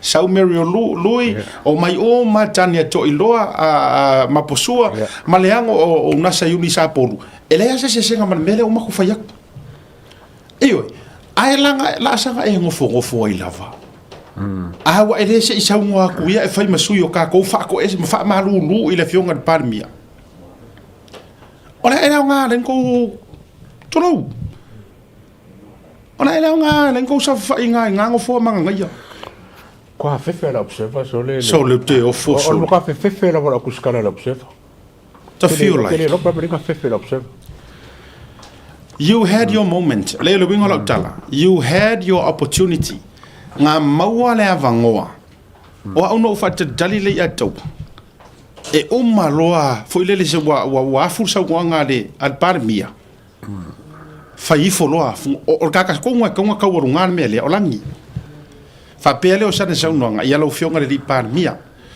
fa tai finga ro malama fa tai fo e tu sol fursa nga malama fa maluluak e ui o faiva familia ai lenga o sa o ka ko o sa mo o la o fionga o parmia sa mo o sa mo a o le hafo isa mako ku ala lo wo sopo ku ia onga o mako ku yo mako faiva o pui ngoro mako wa fala pokonga ai a fai o sala isa mako kala ia malia fingolo fingalo o le fo yo le fa o lo mako lo ngonga le observa va o le fo o fa o so mako lo ngonga le observa inga ia fai ala o le amio tonu fa ko ese pe a fai wo se ia o le ala nga o se leo vai le ngai vainga ai fa amalu rua kulanga le sirsila mamai mo mai le tunu i meane o mako kula ingu mo kungu e ngo ale wa kungu o malele se ka le ai ma se tala ke ofo ia o ila le fa ia la tala le atawa e se le puni loa e se le puni metatongo la kala le lo ke fa yaku o tou tu lo le tu alalo e se ale pungi loa e se le pungi makakongo le ale wingo le natala e se lo tou fa be mai o tele tou sala o tou faia le tustusi ma le type ma le tik e se le meo le ukanga ma ko fa ku loko eyo le anga or kai miringei wa uma kai minga nga or muspepa ma kuskusi ma o kai mingei we are at social media time or kai miringai wa live me uma longo winga or ape foi nga ka ke adu va ve ala fa ko fala inga le ala me fai singa ukala e vai malu wel finga nga lo le fionga de palmia me nga ka fai ya ale wa umare le ka ko le ko langi ngo ko poli me fo le nga molia nga ko sa ka ko ko ka ko fai fa lango ya nga molia o er kula fongo mai foi la o ele matou tau fetuli atu ma uaisi na matua ma sa malaina lava le anga ele i pepelo au kuskusinga esa la nga sa o la kuskusinga ai ua makua moria i o ele kula fongo ona menku nga mako kukuyo kua le anga mau ke finga winga me sao se ivanga nga se au kuskusinga. So I think it's time ke sau ke fako ese. Ai onga ole ai fight lau case. Longo winga, we believe and we trust and we're with you. Is our information. Right. Ya ale wa vakula vangoa e ke kango e ku ai le mesa o ma e ya ale makwa unga piu ma singa u kala fa. Yeah. Ya eu papel sa mo foi bus. Ai foi. Now, ai matele io mai le swinga man nei o le media. Se ma to e afea e ia mai na. Kai fa fonga ko le fisiria pa ngara fa. Sole, mo ka kia sole ya. Mo ka o ke le mo ga ya ko nga pusikala pa. Pa me le mau ralo ni fisiringa fa. Sole ke fa ya. Mau ka mi pari. Emotion. Te lo oi. Matua I yalu lava maona emotion. Vai tatou ye. O la utala lea. Radio Samoa. Wata tauna tuli lea tu ainga tangata. Mongi ala ukala. Wata tau ona whaate a lea tu ainga tangata e tau valea aile ngō mana I o le Radio Samoa. Mai news pepelo. Ia e whaonga. Ia makau ia la ko o sui le Radio Samoa. O tupe alu mai mau ia le Radio Samoa. O mongi. O mongi ale o vetu. O sila e alu aveonga emotion. E alu, you know, her emotion gets the best of her. Kusa ole ua sau whaari, mai. Nga maka re mako faʻasoa. An hour before ile afui. Ile press conference. Vai o kase uminga sau whaari, ai aru fesiri mai ngai le Blue Wave. A ole poto I e tanga toso mai tonu. Le mea fo ilenga ngau ia longo I Kingo Filipo. E se avanoa e extradite. O te lor teina le mo mia le alu e a onga I mata upulea. Mongi ala ukala. O le ala fo ile tau ai le fai o se fuafuanga le Radio Samoa ia oi. Ai mawai na ngava ngoe ki koe haru le leia ki koe a onga le leia. O e malama maina. O e malama o mafuanga lea le waru e se afia me. Aru e se malongo e le mafai ngala ko fai se mea lea. Ele mafai o ngā approvinga se extraditions. Uma mawharanga upu mo e. Ele mawhai ngā extraditinga ko ngā mā koungi. Inge mea o ngi whainga o ngiau opinions. Ele mawhai. Se I vāanga ngā o se crime against an international crime po se crime wa fret dai le ola le saunga le mu. Ai mai se o kai o le malo. O le alanga nganga ava koe kamale tulou o ta ua stamale o talapaunga. O le mafu anga nganga lainga approve ma avaku. Leanga ua faa maongia kau pule pulenga. E faa o le oki pale mia sa iai mua. O mako kau pule kulou wa le ngangana ma le upueto. O maa kau pule fasi oki fia mi. Vai. Kusol menga lai anga I. O mato tau pule se makua e vai keli kulou. Honestly, te no te le lo fa alo ngia lo fa alo le te a o mele o vai tunga en mo mia le lo o to ya onga e oi e matua mo mia lo walo te to ya onga le le o matua inga fa mangon meta upule ya e kero ka wa nga o se malo e au vakungi kanga alo le fa sau su alo e fa lo su alo e fa sau su ya ke au po ye se va nga ke suunga le nga o me yo ke kala ngwa kuai ma me ma te faʻasoa toi o mea o le faamaogia ia se vaai lai lau pepelo o le aga faia sao faʻi luma o le palemia ae pepelo aga gei luma o le palemia because I'm allowed to say that ia le la feaku lau pepelo ua e toe faalogo le fesilia maina toe faafofoga lelei a sa mo le faigolaga fesi famai o lea ua mai sa ia kulou a ua fea laga o lai le koti le mako makaupu ae so ukago e quote mai lau kala inga ia faamagigo famai o lea ua mai a sa ia malona toʻalua e tali la moriaga o le mele aga fea lea kaua ele io ako e kalingi moriaga a kali lenga maua ko la sola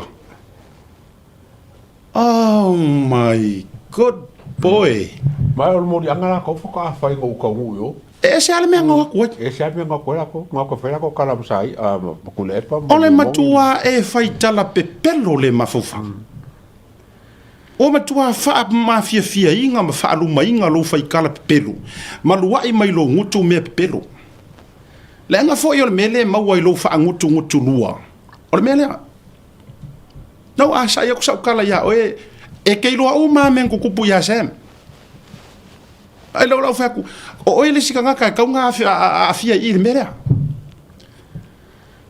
e te lo o ma e oi e fa fe nga la ku e nguku le mafau lu mo o le pale mia ma e fia kenge ma mafa O anga fea kulo, o anga fea ngawa kuasia ia le ngari ile kalingi o la muriang. O anga fea. O e mana malama e sele mea ngawa kuele ngari ile. Ai fa fe kai o ye se kangi wa ka fia a me mongia e maua mai leo la o so lo waru malai va lele e so la e sem samo. O fea langi mea o e fai mai ngai o le o aku ale ngari ile ya ko kadi. Ta uvalea le radio Samoa mangi ko inga te lo la utala o ele si ko ngar ese male jos tau na ese fa ma vai ka uvalea i male jos ya o e manga ko finga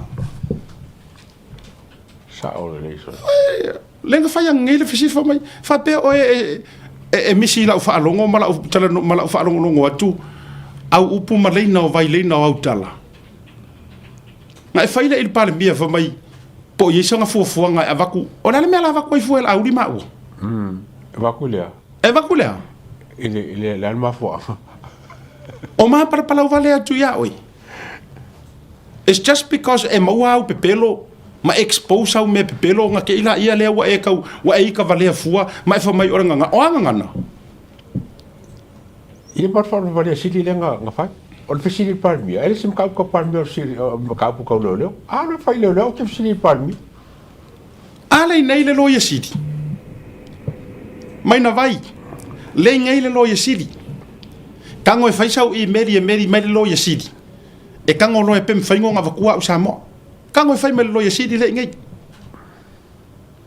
na ole tau vale ai ma tau mama ina i fua o le atunu e ko ke manga ko ke fa so mai le malo o ngor ko le fia i me o kako upu makala a wale ma fainga accounting professional ma e fainga facts ma e tala noa ine me anoa puloli afu mar pofi o le kara nga mar upu ya na pauale o le mea na luai nei o e te sila fiali atu kusa ua makua i hoki a koangi fesiri manga ngai anga ku e alu e fai ai la ku kasi ana ngai fesiri o kau pe ma fainga po a fea a avaku i loa ia ka ua isa o fesiri mo nga manga vai ngai fai nga kaba umbala vai le fam kalanga al palmia mo fainga kai la vai nga ko fesiri su e lo fesiri kongo fie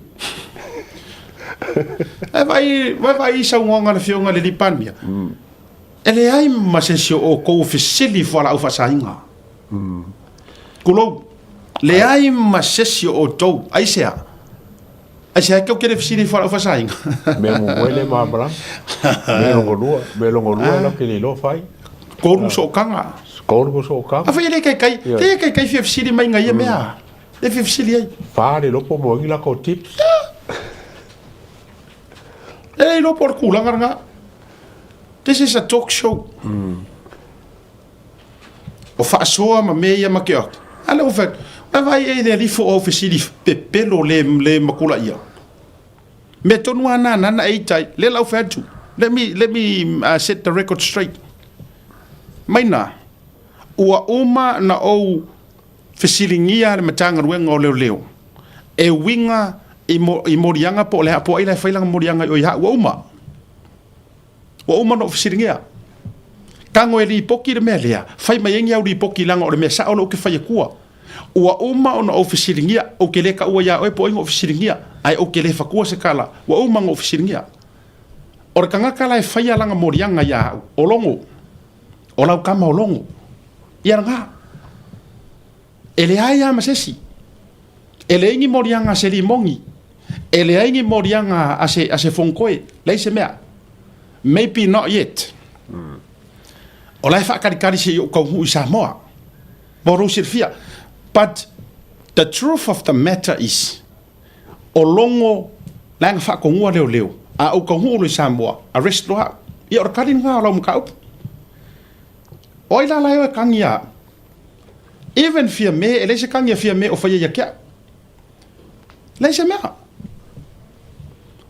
vai lan mena o te fato o te tala o so ai to aru le le aru e ma ia tia wa ton fa malo lo ele radio Samoa o du mongianga ka vale le kio ka vale ai le nanga le o fa ya o el tangata wa tona fa malo lo ma tu ni fo ma io e alu fai fai au poka ko ngolo ka vale ma mena te fai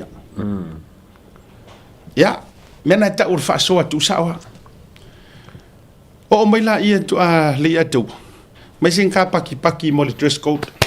Whaakai, mo kwa se lau pasenge. Se ke mai runga misa le kako.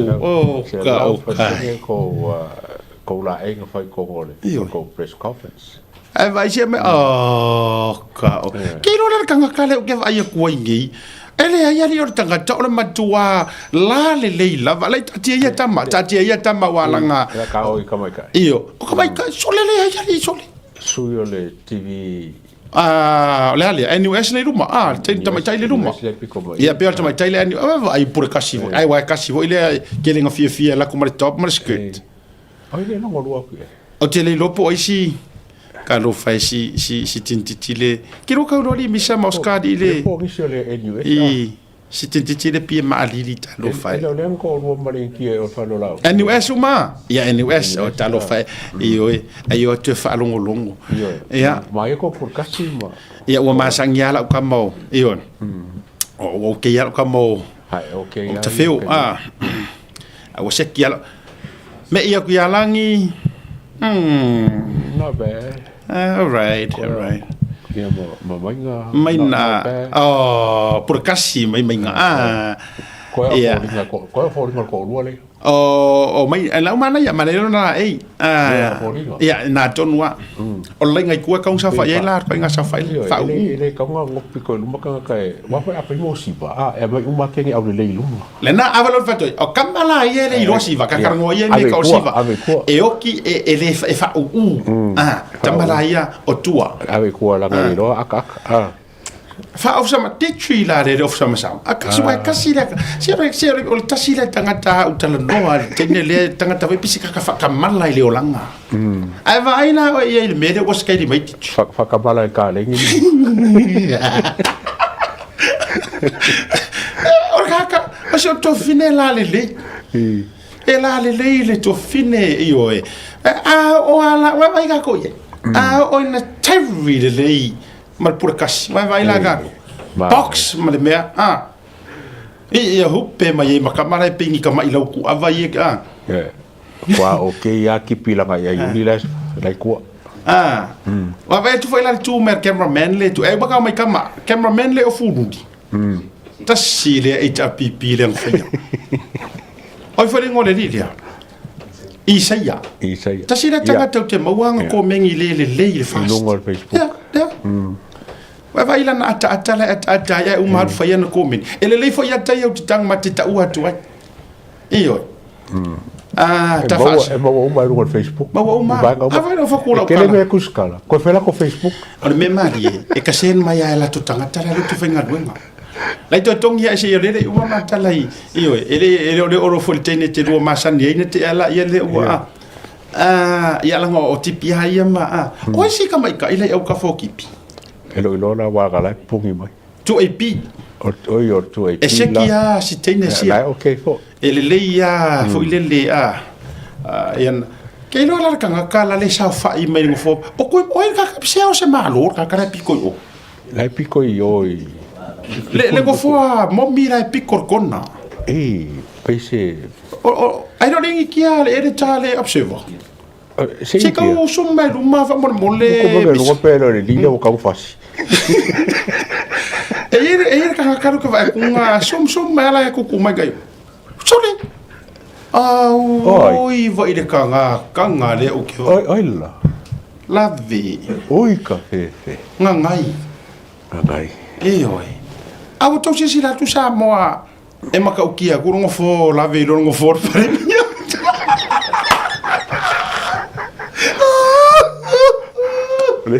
Oleh si be sen ba ga ye maka wa. Pese sen nga vulle o se on kamakia o mala ko fa ya ma. Oyo le la fa to lo tu la stay no le tu. La ngale la fa ta ya misa. Le tu le piko pe. Le la fa to lo atunga. Ya stay no o le tu le tu atu le o ka foi yo. Le tu mose mai o le tu ip le la ngale ka pupungi stay ne NUS le o fuli. Ya la ya se kia ya le sole. O la vele o ke fa yo. La sa o si la. O ka pe ko sa fa i le fionga le au ma. O ko ko kin ka ba.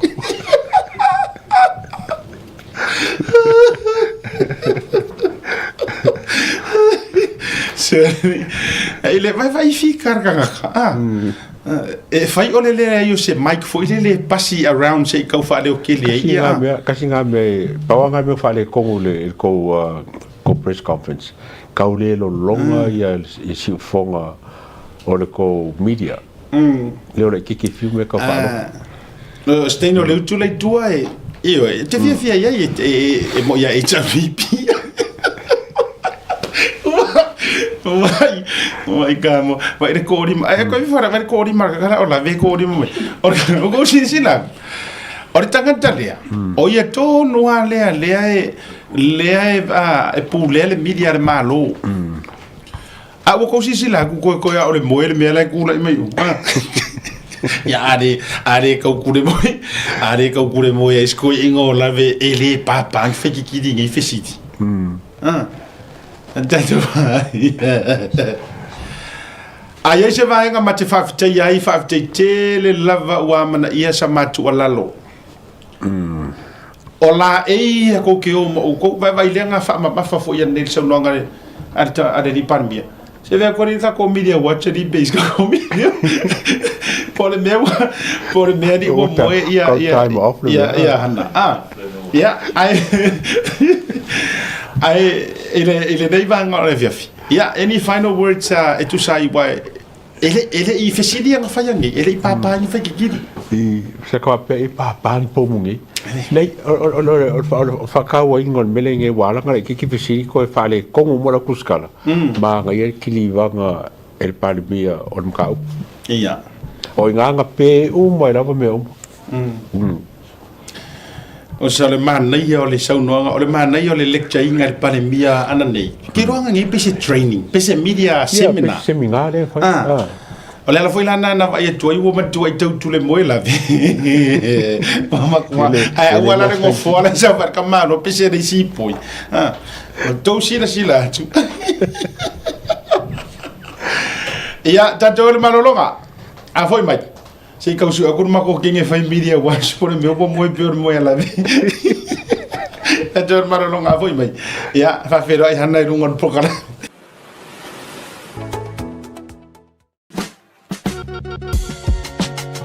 There is no better way to support the 685 than to buy locally sourced goods.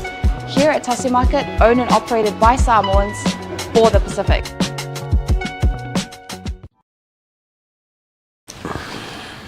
Jemelo watile ua tolu sumoro minuto chai dele tula e ono ai ala mai lo moya hana Samuel tatu ya uso la ko kure mo mai nga ngai lave o ai mo mongia ai mo ya ai o to fara mo ngoto ile eto manuele I misa I tonu ile la tu inula nai pu vai pe ya se anko misa ia lave ona sa ko faro tu le vau masa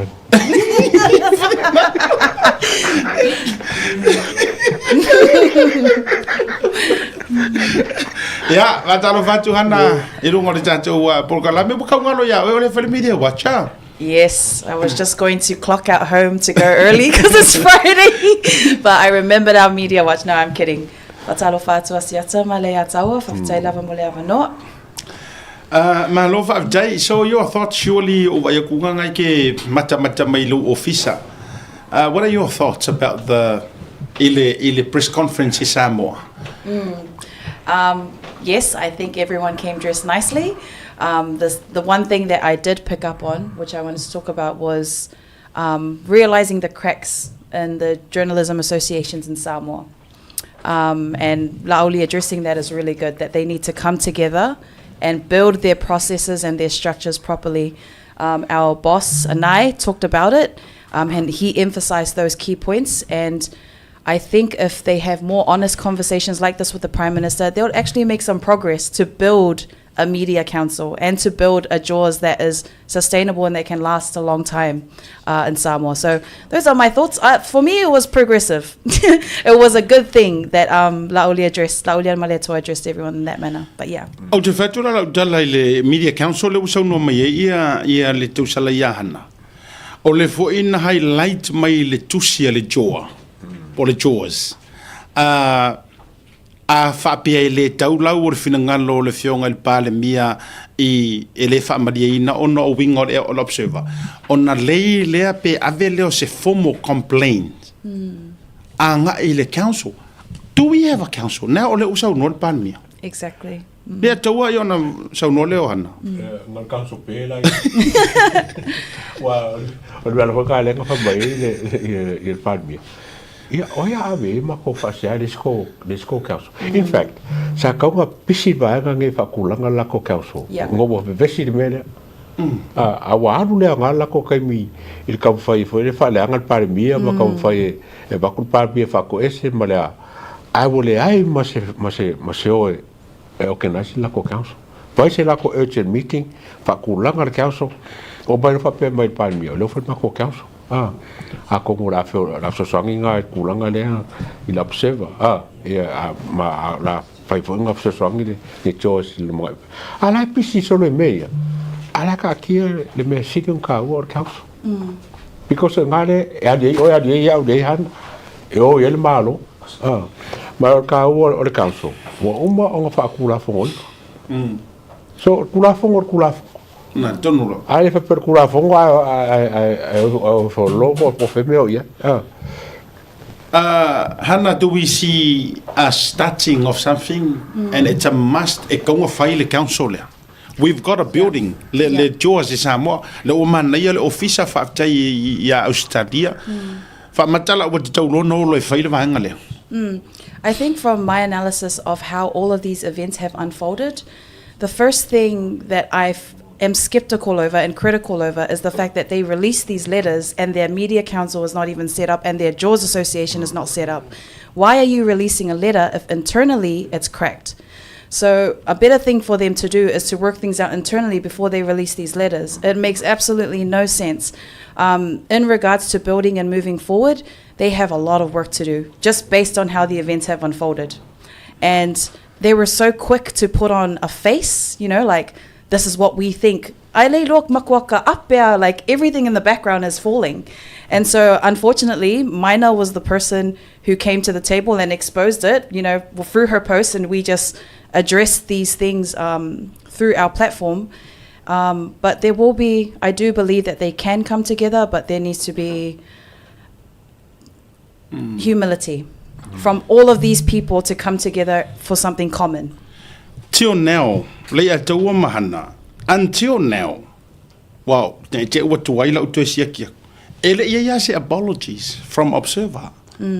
Le fo toe mamai atu sa unga a le fionga le pale mia. Mangingo al sa unga al pale mia ile Jaws. La ko o maila ia ka faso o finga ngalo. A o ko wo e fai Observer o mai fa ko ese. In other words, le nga yir kanga kan ko fisidi la nga ile mangingo ke le akur fa fonga fisidi. Al fisidi. Po le ase me mafainga ko e o le kai me ko e kalia ile Observer by the sounds of it. Kali le fionga pale mia. La lo ke lor me fai. What are your thoughts? No. La sa le pale mia. Ele fai ko mai ai le fai mo mo mele. Ala lo le lo wa Observer me fai. Ole fonga o fa fi ka le ngi. Langa inkia le la ko umba le inkia le lor vale. A fair le sa mo le Observer. O ai le kanga le fa uru e Observer o se sa mo. A o ka ko e fiki le i langa le mafa fo fiki. Mai mafa fo fiki fo ngai. A o ai sa mo e ka un sa o fa le mele. Le fa mele le fo ngele le sa mo ngele il panbia.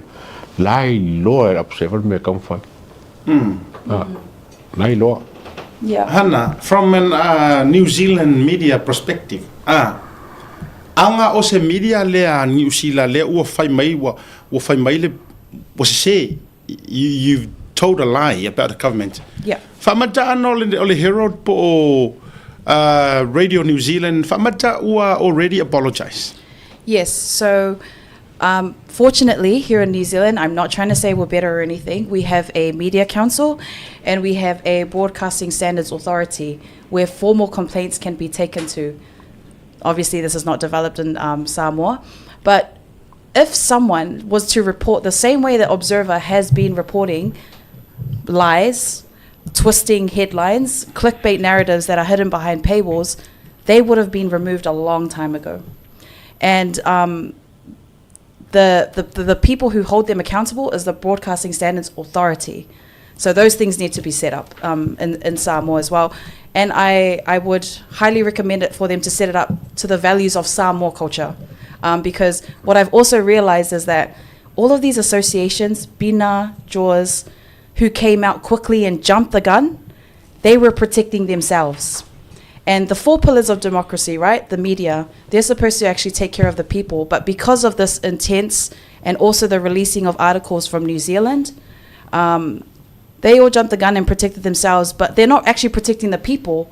The way they protect the people is by telling the truth, which they didn't. Instead, they said, let's protect us first as journalists, and it diverted from what was actually happening with Laoli and Samoa Observer. O le wita ua e hana le tūlanga o le vaenga le broadcast por PSA, Broadcasting Standard Authority. O le winga o la utala. Le ia tau, ele o le mele le kau pangu ai mai ngā. Ave ia ingi la ko complain pe afa pe o ia ni vaenga o tatu solia. A le kau oso e mai ele malo, e mai ele lo ia siri, e koso ko ai ka ko sa. Fa maka o le mesa o le misi. Me mo kwa le mama ngale. E prosita male. Maranga ma fa kulanga o le fanga o organization le. Pa wa mele ma vai ya menga o mo ko finga fa kusi. Ai o que com ele é impossível lá com mamãe mãe lá com kiuki eu olha lá eu vai lá ninguém mo olha lá que com fome ninguém quer só faculanga meia ele sempre não foi so e foi uma lá é nite ele foi ele Jaws se for sangue mais malo lenga kanga train a faculanga lá comer mas selling por sangue lá comer fa o sila mele lá o so mai marca mai angoso a mai na muli e fa mai ele perme ele o tulanga le o painda ele malo e tulanga fo e o pasia ino o le act le media act a ina ia fanda ia tulanga o ale la o mo mai sia o mai so si sa mo le vave mai ele se me o paindinga ele paindinga le malo le mele o no fa malo pu pai e mama la mo pu pai e wa ngo fa nga ia ole vaenga lena na tau vatu le matu faso ongo le kele ia to me for kelo isi mata upu fa mo taimi le sa fishing. Now I believe hana e ile to see le observer me foi ile ato. Yes. Ele to what's the latest on that? Yeah, sure. If we could just bring that up on the screen, please, the Samoa Observer article. So, well, they've written to the Prime Minister again. They wrote to the Prime Minister on Wednesday, and they just published the article today, Friday. So they gave the Prime Minister 2.5 days to respond to their letter. The 5 things that they asked for is, 1, the editorial is an opinion, and the Constitution protects every citizen's right to express one. Is an opinion not permitted, and is it a valid reason to ban a newspaper? The second thing they asked was, can you show or provide proof that a clarification was sought? The Samoa Observer reached out to ask why the photo was edited and who was responsible, but no response was given. The story proceeded because it was factual, unless you can prove otherwise. The third thing they asked was, the reason does not mean that every story was false, and no quote was ever attributed to MFAT in our report. Is a leaked story that undermines the authority of the Prime Minister not permitted, even if it is true? The fourth, we never received a retraction or correction request. The only communication was an email from Nanai on the 4th of November, sent after the story was first published on the 30th of October, saying he's following up on a correction retraction. We replied seeking further clarification, but to this day, no response has been provided. It'll be helpful if you can show us which retraction or correction request this is referring to. And the final request was, the reason given says stopped by the police at the gate is that considered trespassing under the law. How was their approach rude or disrespectful? Past prime ministers have always been open to reporters visiting their homes for updates, as is expected of those holding the highest public office. Is there now a restriction at the current Prime Minister's residence? So those are the questions that they've sent to the Prime Minister's office. It's only been 2 days, and they've now made it into an article. Who's the writer, is it? Let me see. It is Jarnet Malifa. Oh, Jared Malifa. Jared Malifa. Ole tangata tonua le ua. Pule le ole observer. Le ua yaite. O ia le ua sui tūlanga fu ile ilona tama. Ya Sano Malifa. Ya ma o ia fu ila le tua o neime umai tarali mai taimil nei. Ale to. O le ariko mo kwa le malama la kale ku single me le ariko le. Foringa mai e mo kwa le ai mo songa I lol mele ku pu mele ka ke vesie. Na mo ke le vesi le fai fa pe. Ala o mo kali o mo nge vesi. O mo kali mo vesi. Ele mo sile le kali ala ko ala fo vesi la vesi le kas. Ele se aikia fo ele sui ele le me inga ia. Inga I fai se mafukanga le. A fanga kai malako. E mo le sime. Okay. Ese kakaren kusi ya ngafili mo. Ese for kusi nga Lea, ole malia ese fatula tala le atu. Kusi da ngafili. Ia, le tusi le ave nga I le official permia. Waila fa barbaria. Ola kusi ya ngafili mo I fonga ile imka opuya. Aile se issue ngafili. Ole issue al pale mia mal observer. Ele se issue ngafili mal observer. Elela se me la kali you'll be very wrong for angafili to reply. Aile se mka upu angafili. Ole si va engale ata ole uti atai. Ele leina mare vai leina ole tusi lea. Ole uti fi ata. O wai fato a mai tusi leina o maltato por kala me nafi. E ele va enga na ta ua ele fionga ile lipule ya anai. Lena to repeat nei le uti ata. Pe ole wa maua mai ele si leina ole va enga lea.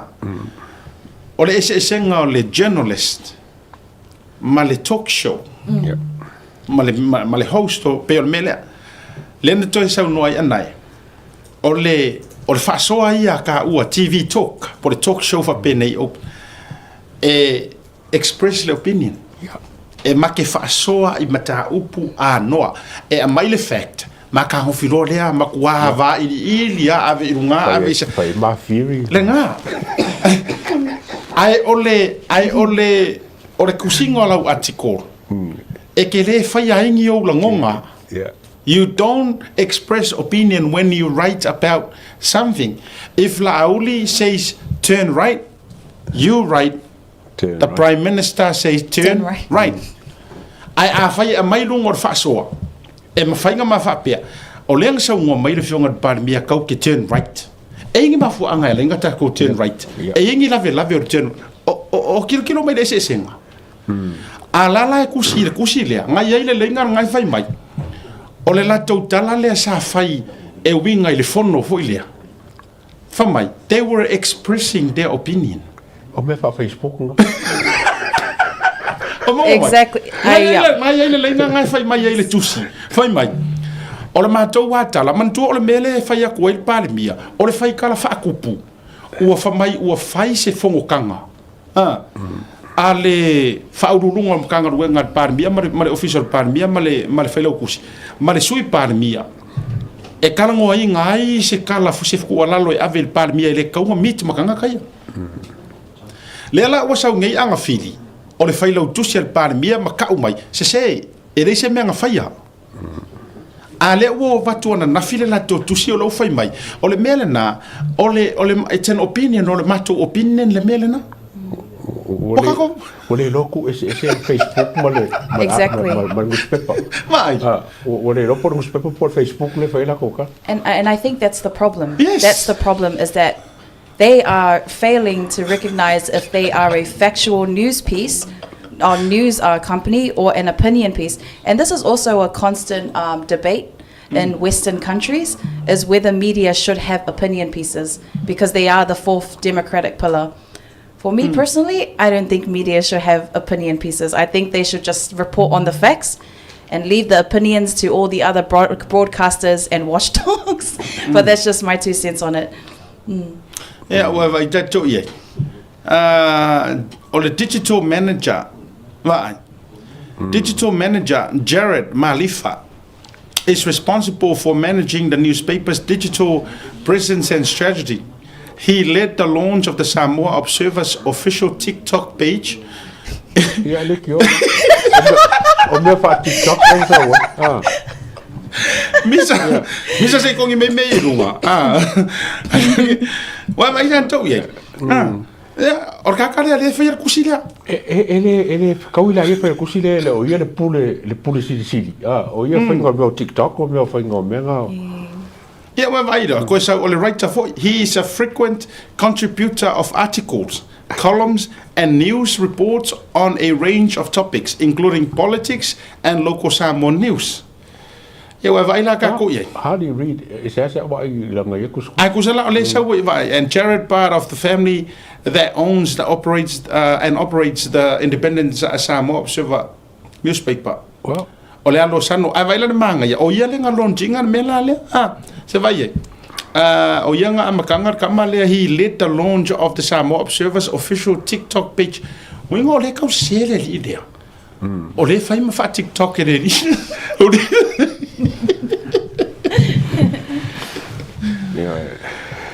tele a o me pito ile anga le fai ele tu o se avanoa po se aso se fi how many working days le atawa mahana. And normally, ave anga is company in order to respond back. 3 to 5 business days. 3 to 5 business days is the normal reply time. Al melang of fire kusir kaya ol article I ko fikangi sira fia fila le ikari met pan mia. Wato si sila tu ye. Tu sai tu sila taya o for mai ola wa avele ai fa mangingo mai. Ai nga malu ai ola fia reply mai. Ko yoso mai lo lunga for mai they still haven't replied back. Yeah. Okay, I like theories. We allow. Okay. Apa pengi la o le observer avele le parimia il code. Olala ko reason ave il code. Yeah. Free longo lua. Ama get parimia avele observer il code. Ole free ole reason of defamation. It's a criminal charge. So ela le reason al parimia e ongo su ai le observa il defamation a che le lola pola le legal side le al observa e su al parimia wala le la famo ngela le fanga ngel kula fongo le fa le lo o kasilima le il council ai le council so all of city la il firida. Oi la ko fa pui pa fa peso ele si desi. Kiro ka ko mo fa pui mo. Ola. Ana, mai lo mai no dia e so finangano le ile theory. A godfather. No, I didn't have any additions to that theory. Man ya. To me le ya to. The Prime Minister and his office have every reason and every right and valid reason o kangi mafua anga kakau e su word observer defamation por el like lafo kele makua ai o te fatu lo tala la auli is not that kind of person. No, exactly. He will never ever do such thing. But kako kalanga pe afai ka ke o le loko observer elise ground le atua elise bia e matua fiu so ese ground e kulu ngore ya ele ropo awa e okula makalangi fa mai o le lako opinion langa express expressing your opinion ni ro fai karfaku e ke faku se kalanga e fai mai la ia ko lo per menga ka so nga fiu no tele fiaru tele ia o le la wa fai la utangi winga il fale anga o tamadi anga lo nei tangata mo wa inga afa mai ya afa me kara ko inga le ro ia runga il poka la me afa me me o palo me o ba mai la ka ko ia me nga ke kakari ai le la wa lead mai I le sia o fa fsili le atawa mahana now the prime minister le fionga le pan mi sunga la o mari to le na si u ye la na sa no ngam fa pe ane le au tustala ele am se o ko fsili mai mar va nga la le sa ngoi le sunga le fionga pan mi o le o fatu e tu la e partala o pasier ka peneta le toe tongina o le tupe ale ainga por tu pel ai ngol o le fionga pan mi le sa kong le vale le foi le sa wai e lan singa ma ale o sa ngot pan mi le ai se me fa penga o fia la le mo mai observa ko ai nga skailia o skai nga le o skai uma la ku skala le foi sa wai mamai nga observa le sa mai nga o caroso mega o caroso. Yes, and I honestly don't think Lauli needs to reply to this letter because they've proven that, you know, they've created false lies about him. And sometimes prime ministers are selective with who they engage with in the media. So he does not need to reply to this. I also think this is a bait to try and bait the prime minister to reply. They have an entire plan to rip him to shreds so that they can make more money because they're all profit driven. It's all about money for them. Ya, te lo sil fiela va nga te wolunga le tatou wa faʻasoa. Na la fotu le lo fina ngal fai. O le me mali na tatou faʻatalitalia me sel to tele uma. Po le ase fina ngal o le fionga le pal mi an ta pula. Ai sa ukati. La iro la observan me fai. Le na le usa no ia hana. Ele se me kau fuang kali ia pal mi ia ko inga kuskusinga me fa pengi. Doesn't need to. Eyoi. Now, when do we see? And it happened for Ile Atawa. Will they come down off their high horses? Famaka ole akako va aile observer ole a o mai lalo yo la ko surfangua mawolunga ole wa uma na tamir ingia lea mafa olo akawa uma mai le Pacifica ni usila o ha uma mau media ole pina wa kami solo ale sa ngan panmia ele ya se me osuia fa au suspend makua ko fa ngala to what do you think? Well, ye kau ka kong panmia e ba venga malama ia fafo. The reason why I'm a ban, malafo ke kilo o sisi for palmia. Lau vai kuskusinga ia a kaka mai, kaka popoko, makaka mai. In the end, fonga ngela sa onga ia. O fisiti kele laingi. How long o lale umbi fonga ai kuia ia la observer mele. Longo winga la o le merke vai ngi. Ale fa ko ser pa ia observer. O le lunga le koe. E fiu la observa faleanga a lo umara ko kala ko faleanga a la vai ya ku fa fola okay palmi so fisi kele la bala le observa pe mafai o fa ko ese mo i folo ilalo a ese le nkiele wala ngai le sa Samoa mai le ma fa Samoa le nkia a o ko fa ko ba mar fa lo le ngai ba ko fa le ka pu.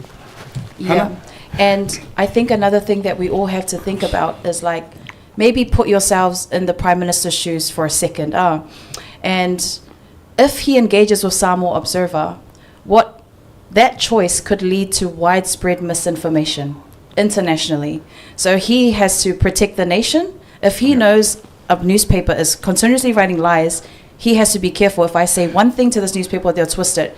So he's thinking about everyone else as well. And I think it's important for us to put ourselves in his shoes so we can understand why, because the media is always like, why aren't you allowing us? They're entitled. They're thinking we should be at this table. We should be at this table. But there's more that Laulia Maliatoa has to think about in this decision making. Ole si vaanga fai. Ai tau tira tu tau lunga. Ora ka mai palo mar ka mai angoso le kongi muli mai nga. Pele mo mai singa funding al malo. E fundai now. O le tala lea ma le vaenga lea ma le o le la avatu e lo fina ngalo le tau mana. A lua ngei la ai wa laudi. Wa ko si la ko e se lo ko ro for ngi pan mia. E ko kikia pe o tala foi le e mafai me o mai le lo fa. Le o mang sa ngo ye pan mia o e fai le mai nga mai le se kilo. A officially la o ke ko mo o lua on behalf of the media. E mau ai se kau ka sa o i o le vaenga le pe a funded government. O le winga o kala. O le kau ke claim we so wanted to be the fourth pillar, the independence pillar. A fund la ka ko le malo i meia. O le kau ka sa o ka ko nguku for the future melia. Pe o le a depends ko inga malo malo ma ai lo fuila ko inga me fuile e ki nganga ka nga e ka ngoe e keep le malo accountable mo me uma ai ole a ele ka kala yo nga ke musu ke o misiro along. What are your thoughts? Ole kele yo ka pu ora o mai pa mia o ka penga mai ele le ki ka penga ka le o ka penga ka le e include mal la apology ele me foi nga ko el malo se ku pa ko o fa le nga mai ngai that will never happen e ka nga ba ko el malo ki ko malo the condition mar ko salamo male lu manga ko ka pu le la fa ngi ai fa pela ba ko pe Bakul maror ku pe o e fai mai ko kala fa berbelea ma ko kala fa le ngai ma kala fa le ngai le maro ka wala ko kala le ngo pa ko fai e palmia ele o mo la o male ko o le position o le palmia o Samoa le ngo fo nga la mo ko confident la le palmia ele ke ak fa fo mele ku puyo ele ke ak fa fo e kala ngo palmia o kala ngo o ia o fo ngo fo Samoa Hannah, so what are your thoughts? If in the future the government will fund this so-called Council of Media and all this, the chores, get allowances, will the neutrality be continuously in the future for the future of the media in Samoa, or what depends if the government funded us and then we'll talk accordingly? I think there's a lot of things to consider. The first being that there needs to be a lot of training with our journalists first. If where we are right now, if the government funded it today, I don't think we'd be able to pull out something successful. But I do want to be fair because, you know, the previous prime ministers, they failed to support and invest into the infrastructure of the Media Council and also JAWS. And that failure has led to today. So now them scramming all over the place, posting up things on Facebook, protecting face. So above processes, improving processes, there needs to be an internal cleansing of these people and understanding their role, first of all. In New Zealand, we have funded media, government-funded media, Radio New Zealand, Pacific Media Network. But even though it's funded, it's not perfect. And an example of that was last week when we had Renate Rivers post a headline that was really misleading. And you can see here that there are cracks in every system. And building a media infrastructure in Samoa is not easy. It's not an easy thing to do. New Zealand's been at it for the last 30, 40 years, constantly improving. So it takes a lot of strong leadership, I think, first from our Prime Minister, which he's doing, and humility. Humility from anyone in the JAWS, the journalists that are there to work together and just come together for the good of the people.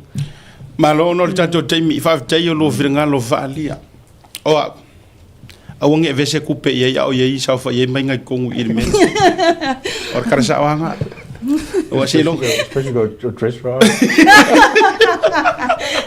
right now no I'm sorry o me mo fon kupe aver ke mire se imatua fa tu langa lele ma o ye tanga tai ele matua e fa pena no to ya matua consider lele o le tu langa e ya ai mo le temi ai fe ngai papa kiu ngai nei me fa pena tau na amta matai ya tu langa ole fa mo fa ingai ko fa me singa o fa mo ku pe ba ko malo because that takes time kongwa ya se me la ala fu na te ia o kami o so e manga funded malo la me ngai le fsiria ku le papa fe funding o ngamia Levana fai Australia, e la fai nga le vakolo ku pe fai la come. Levana tau muli a fie me a telefsilia ina fsili. A e li fo fa so so mai o tua ma e o so ila ia. Mai mo for time to lowa. Ioi. Time le nei tu ha tanga te yona vai. Fai le nga fai mala mi tonu. Nga vai la ia. Ya.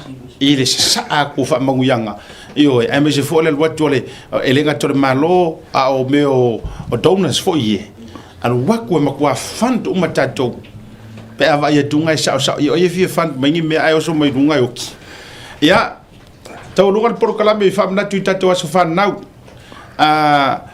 bo mo ka ko kai mi wo fi ko ke it's Friday aso fan now ya se va tu talo fa na fa now ya le va kwa ole tasi tausanga ole tamalea ole a Benjamin Urungia ya Happy first birthday to our son, Lei Benjamin Ulungia Fa'aftai le lofa malanga le le tua mafai na le mai o le tali lona ua tau sanga ile so fa'aftai ile tua le tau singa wala pui pui nga ia te oi talo ile tua fo inisia so se tele mo o ile tali fa ngai no foi lo ola e au nam tau tua mo le tua mo lunai fa mo tele le tua ia te oi le tali a lo fa anga fa mo o mai ia nana zolinu o ai o mala vai Samoa, America, Samoa, New Zealand, Australia, alofa anga my your brothers Joseph, Siani and VJ.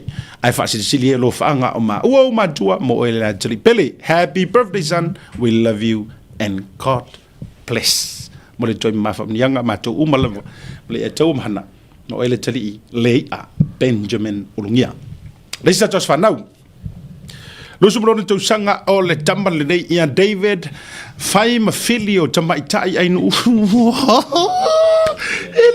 ele sua farka malo David fai mafili o tamaitai ainu faftai le tua ile tua le vi inga male faftai ina ua ulia mai e oele tali seisi tau sanga e whaapopo I lo wolanga whaaftai I le tua ona olana tau singa I ati oe I nei tau sanga tele. Happy birthday son. Love from your parents, whole family in Samoa and American Samoa, New Zealand and US of A. Especially your two nephews Elias and Joshua. Popo toi mo mantolo fanga mo oe le tali I manuia lo lusu mo tau sanga. Misa I riska fasi silanga nga ye yo le a. Se mai lunga fasi silanga a le suafalea le na tonu lava. Ya. Ole a to ya si fala po maya ang wo misir va inga. Ole a to ya le fiso mo na lau pa io Samoa. Ya. Mai le ufisa se ia pa ia le sau pese ma le talfiti ai le ava tele ba le fa'aloalo ma jou te talo tuai I suri uma o matau po matau ma loata I le sofa se umanu I lo tatou I tu pai I fanga le misa I sapulu I salolonga I fapea susu mai matala au mai se I tatou feilo I lo tatou ainga I papu niupuni papuni puni sorry wa kausa se o ko fa pedi o papo ngiu kingieri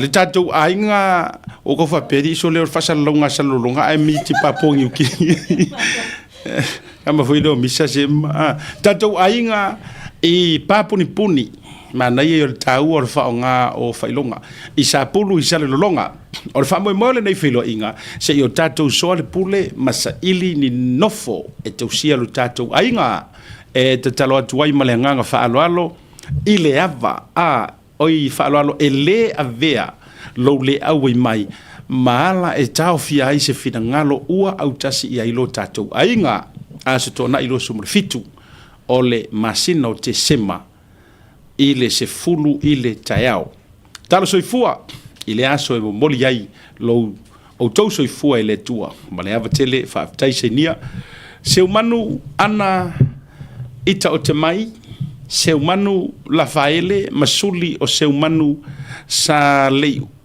leilua le lua o lo no nofo I le ainga ya ma tatou fasi silanga fai u o le fiafia nane o le afia ai le posiva a le aulakapi sa fotu I le oats tonight ya tirolo amata lea ya fitu le po na nei mama farta mo fitanga e free le urufali e no entrance ai e tauna ai le faisa usiva Samoa ya yo e tauna ai le faisa usiva Samoa ya ai mama farta mo fitanga ya ina le outs aso taiao o wona ngalo suli mafeoi ya ole ainga fo I le fionga le lipa ai o le tina o le fionga le lipa mia o le faletua ia politiu atoa ipu o na tua aia o anai tai o li mama tau aina fale la tai matau aina anai o fale la tai ia longo winga fale la kai ka ma fale la kai le le tina ile tua atina o le fionga le lipa mia ia ma ainga mai ko kisir mai wa vadulunga I so tanga ai na tupunga mai I o so inga kafe mai le vai ia kafea kule i ngai fale a si u fale a lili salangi o si umu fale fa le pasa le apanga mu tia tele sa tu paitea si umu mai si umanu ia wa misi atu o le tatou posiva le afia taia o le tau leono ina le Manhattan i Dominion Road ia aso taia o le aso tonai a e fafonga mai fo i le fiafil nei a fai fo i o se paanga wo ia e mai se fo i e te tauane ai paolo mangafa ia a fio mai fia fatasi i le fa moe ia i le aso taiao tolu sulta la le urfale ia mau le tau maftanga se sulta la i le tatou tuisa mau restaurant ia ma tatou fia ai a mata le tau leono le fiafi aso taiao ia al fa moe fo i o sia mata o le pia vai moso e fai la tau le fia ia i le fiafi fo ia taiao pe a mau so wa noa ia sfuruta la le fale afia nei ia tatou uma flango lango le fa moe fo i le fia night club uma ka ko faze silanga uma marka ko vai aso any plans for the weekend Godfather yeah malo lo le Hannah, any plans? Yes, I will be at that Porsiva, so feel free to join us. I'll be at that Porsiva tomorrow, but Sunday, church, sleep. Good. Misa, ma Oscar? Yeah. Ia fatasi le tua mo. Tato verai tato proclamer verso vou. Alofa te le atu mo o tau fa mangalo ses ngangana o le tau tumali. A siata le atau mahana matofa tofatu. So i fua me mnuia.